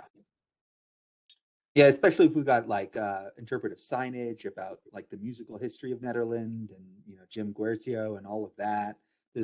It just makes sense to have like a kids performance space almost with built-in musical instruments. The way the rocks are set up already, even down there, like I can almost envision, Wild Bear or Jesse with a group of kids hanging out down there playing musical instruments, and the boulders are almost set up like a little tiny mini amphitheater themselves. So perfect. Yeah. Yeah, I think it would really come together very well. Okay, we'll keep you updated with anything that happens with that. The next thing is ECOS too. I did speak to Michelle today from ECOS, and I was kind of disappointed. I'm kind of disappointed all over and over. It's just like they showed us all these drafts, these beautiful drafts now, and then they've come back and said that they can't afford most of the images that they sent over with that. So with this $6,000 that we've budgeted for the signs, they don't have the money. Like they only budgeted for $250 per photo for each one, and apparently the Guercio one, she says, will cost $485 from Getty alone. Because it's just licensing the Getty licensing, yeah. Getty. I see. Yeah. So she gave me like a list of a number of photos that they would like to for us to try and find replacements for. Sure. I mean, what about all the thousands of photos at the Historical Society? Anything good in there? I know, and that's kind of a bunch of those she listed as ones that she would like us to try and find replacements for. But I know for a fact that Carnegie has these on file, or Denver Public Library has them for like $25 a piece. So it's not. for a commercial license. So it's There was the one picture of the lady just hiking. You want one off my phone? and that was it. So that's it. Like I guess I'll just send you this link, because I just got done with talking to her today. But she wants one of Barker Reservoir, one of Middle Boulder Creek, one of an artist painting, which all right, I'll just take a picture of myself and send it to you if that's a problem. A hiker, put a hiker and a wagon wheel. And so I said, if we could source like these pictures, we can do that. And you make it in your budget to buy, like, could get the Gershio photo or like a couple of these other ones. Yeah, right. And she said, yes. Okay. So, well, I mean, if we want them to be really nice future-proofed images, I know. And we should I'd do it. I'd be happy to do it. I mean, I can get a beefy 5GS 53 megapixel camera, and we can get a nice prime lens and shoot some really great photos of exactly what it is we want around town. I think find some local photographer, Jimmy DeWalt, or somebody that's got those really cool cameras that could, or you, Eric, just like come on out and. I mean, I'll just do it for free. Jesse can paint. Like, the problem is the time of year too, so it's like it's all gonna look snowy right now, and she wants it anything within 7 to 10 days. Oh, geez, really? Yeah. Oh, well, that time frame doesn't really work, does it? I mean, it's all covered in snow. Yeah, so like it's just gonna be digging into the banks of what we've got really at this point. Here's like an idea, like just image wise, could we just go on like Netheads or something and give people credit for images and like ask people if they wanted to donate their image to. So I did do that, and okay, how did that go? I don't know. Maybe this is Netheads. What do you think? Not well. Yeah, totally. Yeah. No, people were very. It just has like the first, forum that kind of reaches everybody, but it was mostly a very hostile response, because it was like, you need to pay the artists and da da da da. Oh my God. Like, I mean, I get it for sure, and I respect that, but also like I can see that was a very hostile. That environment sort of breeds hostility. And you'd figure if you were getting into art, you would realize by now you don't get paid. And it's just like, do you have a nice photo you'd like to share? It's not asking that much. Like, it also asked the the library to dig something up too. Maybe. I mean, I've got a ton of photos, so I was just gonna set up a Dropbox and put a bunch of stuff in there and send them that. I can look through like stuff I might have too, and just take a bunch of photos when we're out. You got a nice picture of yourself hiking like through the woods, or like with a mountain behind you. There you go. We're done. Like, that's perfect. Yeah. I'm sure we can find some. Like, this is a print that my brother did, like black and white. So like we can just look around. I'm sure we got photos. You have some drone pictures of town, Sam? I don't. We do have a drone, and we can do that whenever. I know you do. Are both dronies? Sam and John. Well, my brother technically has the drone, and haven't flown it much, and he hasn't either. But that said, it's not that hard. It's like a DJI. You just like launch it, and it's got the protector, so if you crash it, it's. I mean, I have some video footage I could pull a still from, but it won't be great for printing because it's video. Yeah. We can make some stuff happen though in that way. Yeah, I figured we could get some stuff sent over, because we want the high quality ones. The Carnegie ones are cheap, so that shouldn't be an issue.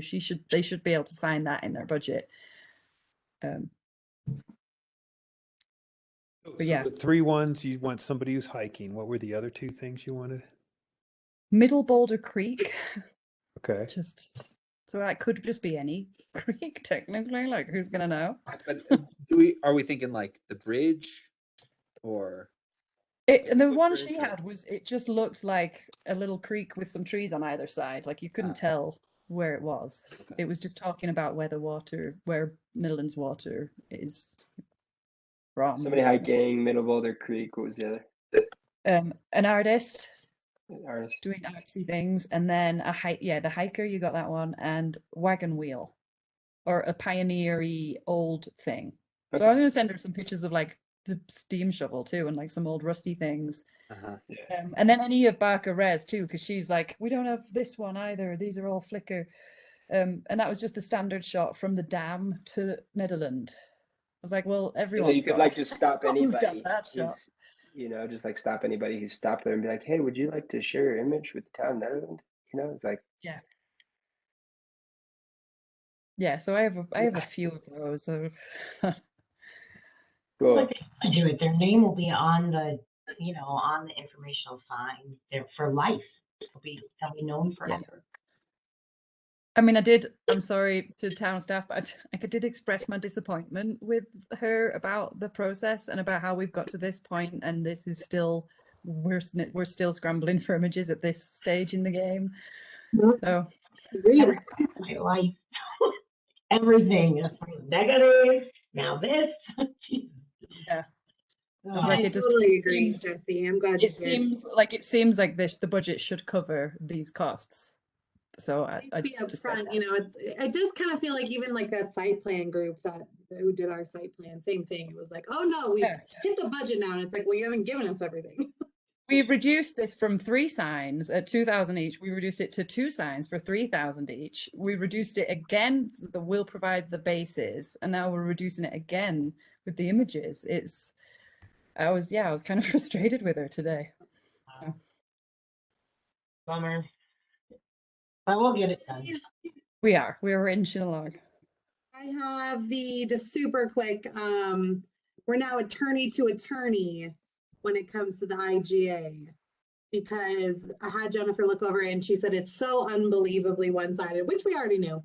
So it's so unbelievably one-sided to Boulder's favor that it's really not a good agreement to sign or enter into, just leave us hanging high and dry. And so we're going to go sit down with our attorney, their attorney, and keep working on this thing.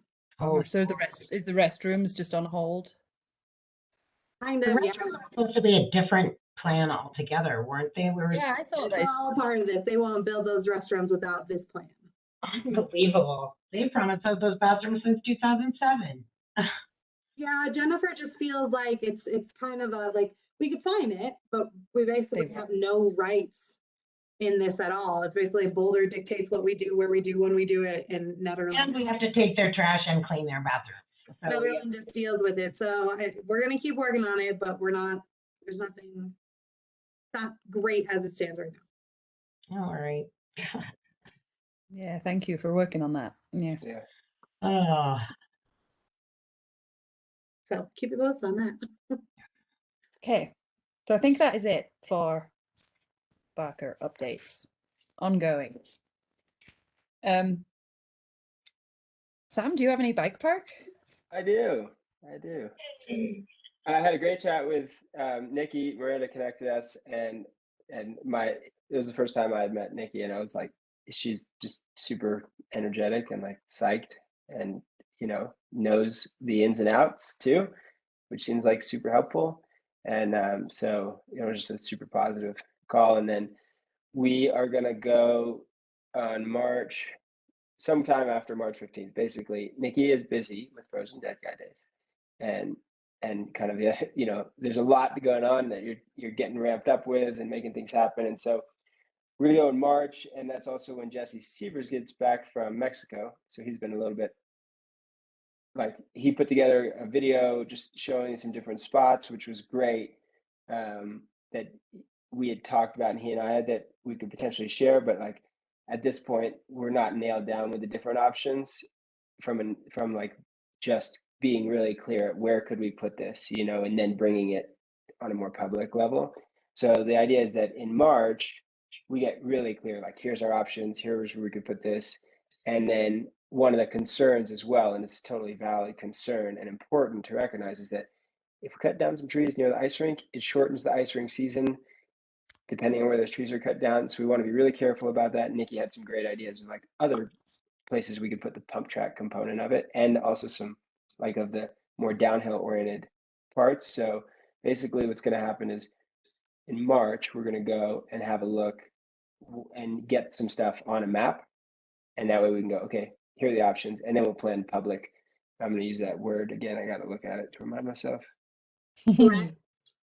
Charrette. We're going to plan a charrette and get the public input on it so that things are on a map and it's really clear and we've got a way to bring it and get support behind it. And then the other thing that Nikki brought up that was really helpful is just recognizing that, you know, even though Jesse Sievers had volunteered to do maintenance for like 3 years, once it's in town hands, some of the liability around that may become just something to negotiate.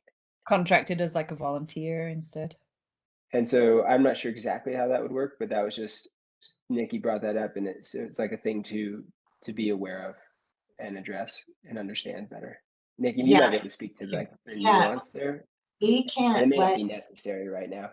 yeah, we can't let like other people with heavy equipment come into Chipeta Park without them being contracted, because otherwise they're not covered by our insurance. So gotta watch out for that piece of it in the end. Nothing, yeah, like Sam said though, that's menial on the list of things that we're gonna accomplish by getting this bike park, you know, and having Jesse do the work for us. So Yeah. And at the end of the day, Nikki's like super excited about it and supportive of it, which I think is going to go a huge, long way. And, you know, you tell me if that's otherwise, Nikki, but, you know, we had a great conversation. I was really excited about it. So basically in March, the plan is Nikki's going to show me like I thought I knew the lay of the land. I'm going to learn the actual lay of the land of what's possible.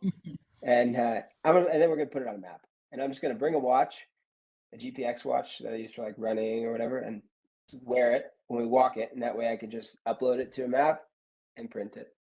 Super easy. Technical. Oh, sorry. Just a technical question. Like, at what point of the process would he need to have like some kind of proposal or a written thing? Like, at what point? Oh yeah. We require like a commitment. I think at the point that we're really clear on what the plans look like, then we get a commitment, because like, what are the potential options? You know, this is A, B, C, or D. Okay, I'll commit to either of those if we can get those to happen. And he's already agreed to put stuff in writing as needed. But I think if we get it clear and we say, here's option A, B, or C, right, for some of the different variations of it, I'll call it, then we get that in writing. And he goes, I'm happy and excited to support, you know, the commitment to any of these. So I think I was like, Nikki, do you want to go like next week? And she was like, March. I'm like, got a lot going on. And admittedly, I've had a lot going on. It's right around the corner. It's like just business wise and like just a ton of good stuff, but just a lot happening. So I've been a little bit in my own bubble and out of the loop a little bit. Now I'm back in. I'm like, feel like I'm back in a flow of these kind of things. Yeah. How it goes. Perfect. Yeah, that sounds great. Thank you. Yeah. Yay. So I think the outcomes on that would be basically like by mid-March, you know, we've got a map of the options, and then we have a date on we have written commitment end of March, something like that. April, yeah. Okay.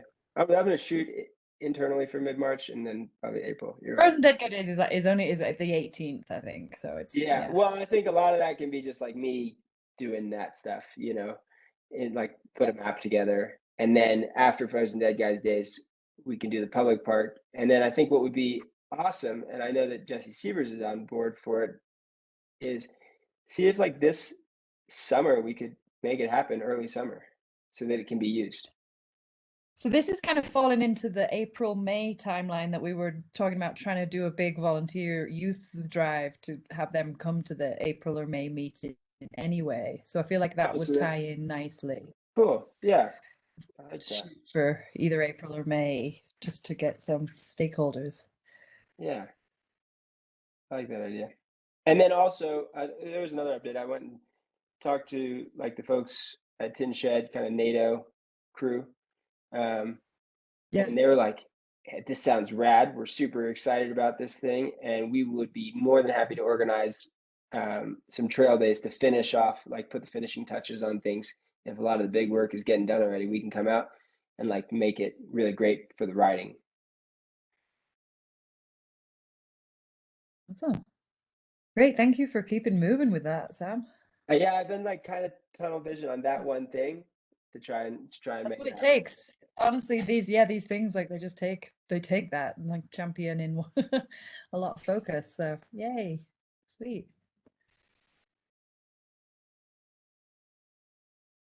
That's what I got. Anything else on that? Yeah. No, that's it right now. I know we're doing like legal language, parks rules next time. We've got attorneys still looking over some stuff. Do we have any updates with Adopt a Bench? I think that was just still. I think I had kind of committed to helping with some of that, and I've dropped the ball a bit. I need to review where we're even at with that. Yeah. I've forgotten what's going on. So. Nikki, while we're on that topic, so we ended up buying the plaque for Melinda. Did a bench ever get selected for that, Nikki? Did they ever get back to you on which bench they wanted? She's getting it. Getting it. It's very nice. Those are peacock feathers in the corner. Anyone who knows Melinda, she had peacocks tattooed on her arm. Wow, that's a nice plaque. Right? Yeah. You did a great job. Well done. Yeah. You said no, they haven't selected a. No, they haven't selected a bench. Mary, I can't, Mary Jane Doe, whatever her name is. Yeah, she did not get back to me. I have spoken to Cordell, who likes one that, so Mary liked the one by the pavilion, and Cordell likes the one behind the hotel. So, they never got back to me. I guess I could push and find out if they had actually even discussed it, but it was Nevaeh's 21st birthday, so I don't know what Mary's was thinking that they would have time to have a discussion about the bench about when Nevaeh was trying to do 21 shots for her 21st birthday. So, is what it is. And then I think there is no update, other things else that I need to talk about. Is that correct? Because I need to go take a break, and I actually probably am just going to go home. Yeah. But no, I think we're wrapping up.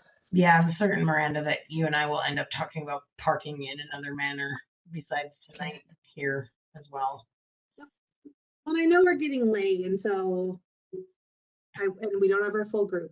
But Nikki, if you wanted to jump off, I guess I could just jump into parking. Of course, we want your feedback on parking. We want to kind of use these meetings as an opportunity to have like an informal conversation if you wanted to.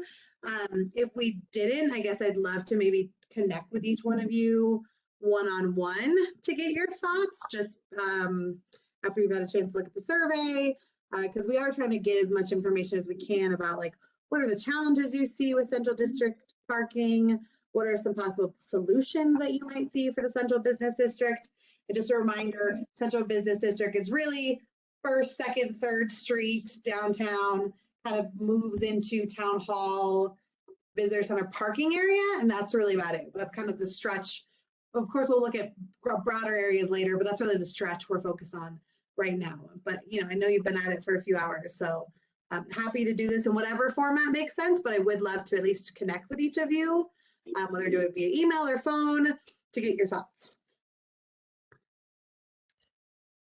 Yeah. The RTD lot, a parking garage. Yay! Nail on the head. It's the only and most obvious solution to parking problems. We are building a path from there to the Central Business District right now. And that's where everyone should be parking. And we can get rid of all the onerous parking requirements. We can increase density. We can get rid of the empty lots. We don't need any of that stuff. What we need is a walkable downtown area and a big parking lot just outside of it. I mean, especially in the summer last year or the year before when they did Hesse from RTD, it was just out of control. It was wild. Traffic all the way down the highway. Just make sure the top of that parking lot is some kind of deck that people can relax on and maybe have a little concession up there, That's a great idea. Yeah, there you go. Put the Brian House on top of there. Yeah, it's prime spot, great view. Yeah, so beautiful. I love that idea. I think that somebody has a little beer stand up there, you know, and you I was got, gonna say an outdoor bar. Would that's be what I'm great. saying. A little That's concession. cool. We're done. they were tailgating That's in the smart. visitor Like, center that makes parking lot. sense. Last weekend, they were tailgating in the visitor center parking lot. So I do think, though, that as far as that parking go, I did take your survey, Miranda, and I think that the idea of using town streets as adding parking to our already narrow town streets is a terrible idea. Trying to encourage people to go park on 3rd Street on a regular basis, or on Snyder Street, or on 2nd Street, and no way, we will not be able to fit a plow down those roads if people do that. And if I hear back in parking one more time, I swear. Seems like we gotta go up somewhere or down somewhere because we can't go. Doesn't work. What was that, Sam? Oh, it just seems like we have to go up a little bit, or we have to go down a little bit because we don't really have the space to go out unless I'm missing something. And that's No, kind of like pretty much right. geographically constrained in that way. Yeah. I mean, the other possible solutions are, I mean, if we're talking about Guercio and performance space and stuff like that down there, I mean, we're going to need parking for events and things like that. And so that's going to be another area that we might want to look at in terms of, you know, making some more designated parking. Is this going to tie in like with the eventual community center redevelopment too? I think it could. I mean, obviously that's not central business district. I think we're really looking at that stretch to start and just getting some ideas. And it all comes down to the number of variances the Board of Trustees just approved, where the code as it currently stands required them to have 40 some odd spaces, and that was just unrealistic. And to Eric's point, if you then require that type of parking, you take away density. And do we want the retail shops and the parking to be elsewhere in town that becomes walkable and we promote through wayfinding to get where they need to go? Or do you want to require people to have parking in front of their business? Yeah. I think what we want to require is ADA parking spots. That makes sense. We can find space for ADA spots both on town streets and on private property. You know, Kathmandu was able to do it, and a bunch of other places will be able to do it as well. And so working with the property owners in those businesses to make sure that there's ADA parking that makes their businesses accessible. And then for the rest of it, you know, I think we just strip parking out of downtown. It's going to be the way that we have to move forward. It's the only way to turn the downtown into what the vision was in the 2013 comp plan. It's a small town. It should be walkable. Yeah. And it makes it really inviting and like all that aspect even more so. And then if there is any kind of like parking structure, I'll just throw out the idea of like we should see, is there some kind of like sustainable element that we can add to it? You know, like can we put solar panels on the top or something like that for the summer or something, or some kind of sustainable element that really either beautifies it or brings a sustainable component that, like, you know, adds another dimension to our respect for like the natural world around here. I mean, I'm curious, Miranda, is it pie in the sky, like a parking garage on the RTD? Because that's their property. Oh. Yeah, I mean, honestly, I've been told like, oh no, they won't go for it, but I have not asked myself, and I'm more than happy to just see how far I can get with that. And I'm guessing it's going to be money, and so it's like, is town willing to enter into an agreement? Do we try to fund it? And maybe there's options. You know, I hate the answer of no. It's like, what would prompt them? I think the problem for them is they're not feeling the impact. Like if it was, which is weird because the impact's there on the weekends especially, but they're saying the lot's not used, like fully used 24/7. I saw that. The need isn't there. Right, but do you want to wait? Right. Do you want to wait until we eliminate parking spots in town and then it's a disaster and then you want to fix it? Or do you want to just plan it out and say, look, this is real. We're going to start eliminating parking in our downtown area. This is going to happen. Yeah. And there needs to be a solution because the lot's going to fill up and there's going to be no place for anybody to park. Yeah, I think as a part of this public feedback, I will reach out to RTD, and that way when I bring this back before the board, there's that information of what that. Do we need to like improve our metrics? Because I just don't believe it. Like I feel like that parking lot is full, and especially the summer and a lot of ski days. It's crazy. I just don't believe that it's empty as much as they say it is. And that's just what I've been told. You know, I struggle and I haven't heard it myself. You know, it's just like playing telephone. Is that really what they said? I don't know. So I'll find out. Yeah. Yeah. Yeah. I'm just curious there. The one thing that's been floating around is like shutting down First Street so that it's a walkable space instead of allowing any sort of parking. Curious how people feel about that. I mean, we can't do that now. No, but in the future, is that an interest, like a Pearl Street type situation where there's no parking? I mean, I'm interested in that as long as Yeah, there's ADA parking. If there's if there's parking within walkable distance, Sure. so I can still carry my groceries from the co-op to the car. Yeah. And I know that some of the businesses concerns there is like our you know, the deli is like people love to come in, get their sandwich and then leave. And if you make them park further out, they may lose that local connection because people are less likely to do it. One of the ideas Larry John's shootout was make close it down on the weekends, leave it open on the weekdays. Right. I thought that was. I mean, 10 also minutes. interesting. 10 minutes is all I need for most of those. And that's the thing, right? It's like making it more of a pick up and drop off situation rather than, you know, go park there all day. Yeah. Sure. Metered parking on that First Street area is one of the ones that I really like too. If we had a just that vision of like making it really walkable and inviting. I think obviously the business owners need to be really involved in that decision making, because that impacts them, and so that's like the right thing to do. Maybe, you know, I think so. And if I was a business owner on that street, I would want that. There's opportunity. There is also the you know, there's sort of two things there. On one hand, it's like, yeah, getting them on board is going to be important and going to be valuable. But at the same time, if there's a group that lacks vision, and cannot even see the benefits that it would have for themselves, we can't let that small group of people put the kibosh on what will be for the general benefit of the I think it's got to be vision oriented around like, and here's all the benefits people, you know, towns have seen from closing that street down, from making it walkable, the business improved, like all those kind of things I think are important. Yeah, I think that's a really interesting discussion to be had. Like I'm glad that that's actually just being discussed. So why not? Because there always is that reality where the idea of changing something is just going to be met with resistance, even if it's going to the financial benefit of the person who's resisting, right? And honestly, I want a deli sandwich if I park in the visitor center parking lot, or I never get parking right in front of the deli, rarely. So I usually park down. I generally do. I get pretty lucky. Oh, that's nice, but it doesn't matter to me if I want the deli sandwich if I'm parking at the visitor center and walking to the street, or if I'm parking right in front of it. If I want the deli sandwich, I get the deli sandwich.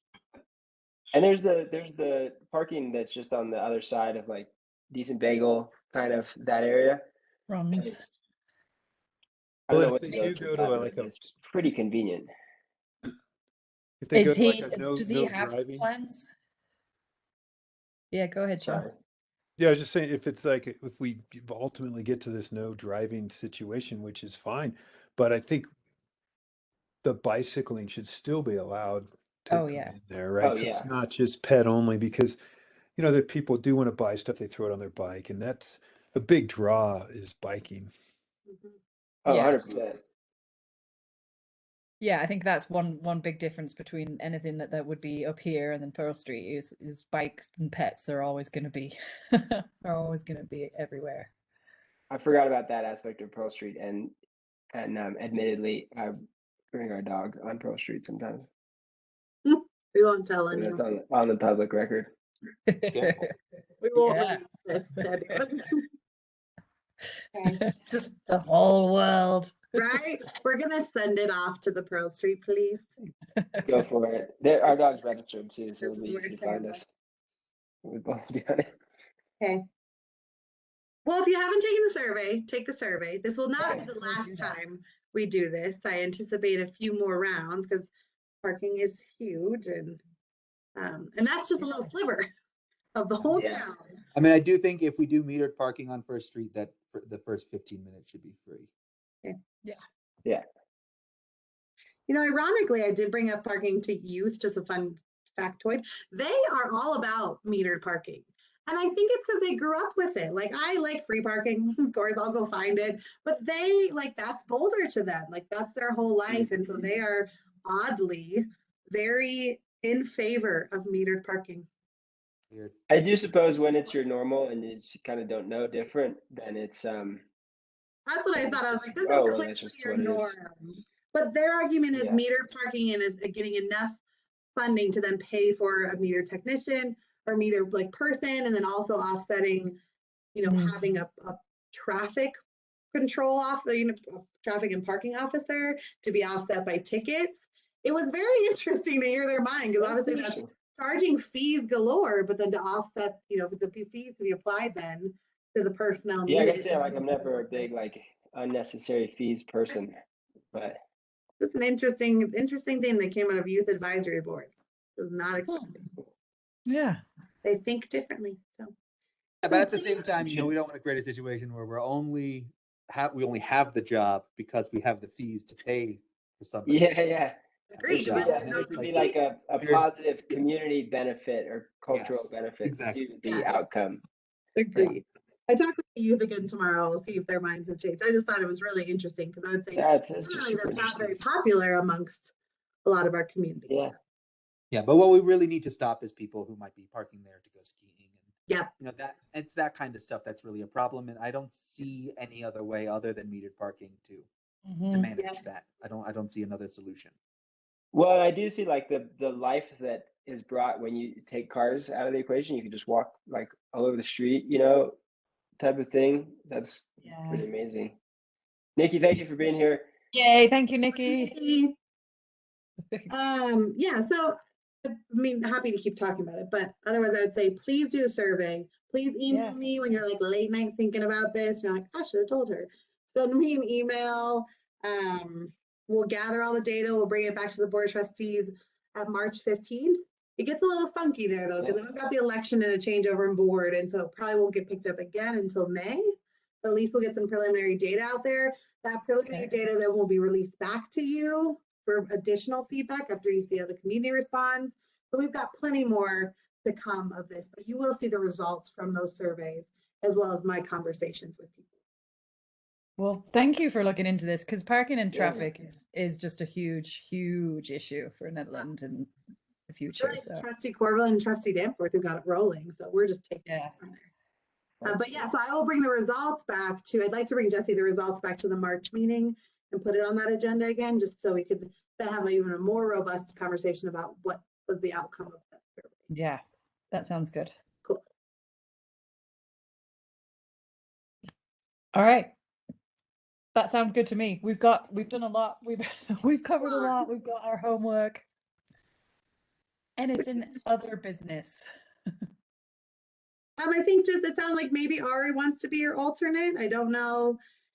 Honestly, I'll wait to see if I get an application, but if there's support of that. I'm trying to convince her to. So you guys would, all she needs to do is send in the application, right? I just put it on consent. That's kind of what I've been doing with SAB. Great. I do believe Chris Perret he may be moving, so I don't think he's intending to continue when his term is up in June. And John, I think, did we decide? Oh, so Jesse, John also said put the feelers out. John, are Yeah, you that's right. Because I'm going to be gone all summer for my job anyway. So, so at least 2. Jesse, will you be renewing? Because yours is up. I know. Like I'm definitely tempted. But I would I also would. I also I feel like I would like to see the projects that I'm involved with. I would like to see them through. I hate leaving a half-finished thing. Yeah. Can't leave me, Jesse. You cannot leave. I would agree. You can't leave. Sorry. 2 more years at least. I feel like probably an extension. So. Okay. Well, I mean, we'll release. I mean, we're a little ways out, but we'll release those in May, just so. Yeah, I know that would be reapplication and whatnot. But yeah, so that's at least 3 people that were, I mean, with the alternate and John and Chris. So Do we need to update this at all? Yeah, you're also on our old website. I don't know how you're on the old site. I'm sad. I'm like, Oh, why I are don't you know. on our old website, Sam? So I ended up, I was like, Google it real quick. I was you curious. know, what- I know what- maybe I think that's the other We're Peter working Peter on thing. it. It's My it's bad, actually sorry. a bigger issue than Peter. It No is. worries. It's like search engine optimization, because if you're gonna do any search, like you're gonna come up with the old stuff because it's there. Because Yeah. yeah, We're it's trying to figure It's out been how there to longer. get every page to auto forward to our page. It's becoming very complicated, and we think that Well, we it's very have hard. to do It's like very challenging. URL by URL, which is just going to take forever to get them to forward where they need to go. So don't yeah. Google, Sam. No. No more Sorry, Googling. I didn't mean to do that. It's so painful when someone like sends me a link to our old website. I'm like, that was they're not, that updating wasn't the idea or the intention at all. I was like, oh, it's haunting us. So we're trying to fix it. Trying to get rid of it. you guys are doing great. One step. Well, Okay. Well, thank you for showing up and making us be able to have a meeting. Right? Yay. It was good. Like right when Chris left, Sam, you came in. It was perfect. Perfect. I know, I was running Yeah. late. I was like, I gotta get to the meeting. I gotta wrap up this business stuff. Gotta go. Got stuff to do. Perfect. Well, and I think the most obviously urgent thing is Frozen Egg Days. I'll let you know. I'm hoping I can help move this forward. But if it, for some reason it is starting to shape out, like going to Board of Trustees, I'll send an email to PROSAB so you're aware. Yeah. I mean, I think I did. I was very diplomatic in my conversations with the Frozen Dead Guy representatives, and I did get an apology that later that night after I had some discussions with them. So I think they realized that their attitude is not helpful. Was that like the very first meeting that I was involved with? I think that was kind of my introduction. Probably, and I think that's I do think there may be a little advantage of Nikki being new, and so it's like that's why it's kind of like come back to me because we've been doing this for months. Yeah. It just seems, I'm a little disappointed to see how they're approaching it. Yeah, because I really like you said, the relationships, like we want them, and we want it. So, and we want the relationships to be good. So it's disappointing when it's like I feel like we're trying so hard and it's not working. Yeah, but we do have to keep, very publicly saying this stuff, so that it doesn't get twisted into the town killed Frozen Dead Guy days. Which is what's like the goal seems to be. Well, it seems like they would just want to meet the commitments so they could have the event and be done. Like it seems pretty straightforward. If only, Sam. If only. My goal. I know that's not, Keep your wishful thinking going, and I will see what happens. I'm like ready with my emails. So I'm like, let's see what happens. Yeah. Good intentions. Motion? Adjourn. Adjourned. real formal, like 9:40 p.m. Works. Okay. All right. Thank you very much. Later. Thanks, All right, everybody. Meeting notes, and I'll get the beginning ones. Miranda's gonna send me the recording, and I'll grab those and make sure to put them in. Yeah, you really didn't miss that much, Sam. So, Okay. Yeah. Sounds good. Awesome. Thank Bye all. you. Bye. Bye, John. Bye, Sam. Bye, Eric. Bye, Miranda. See ya.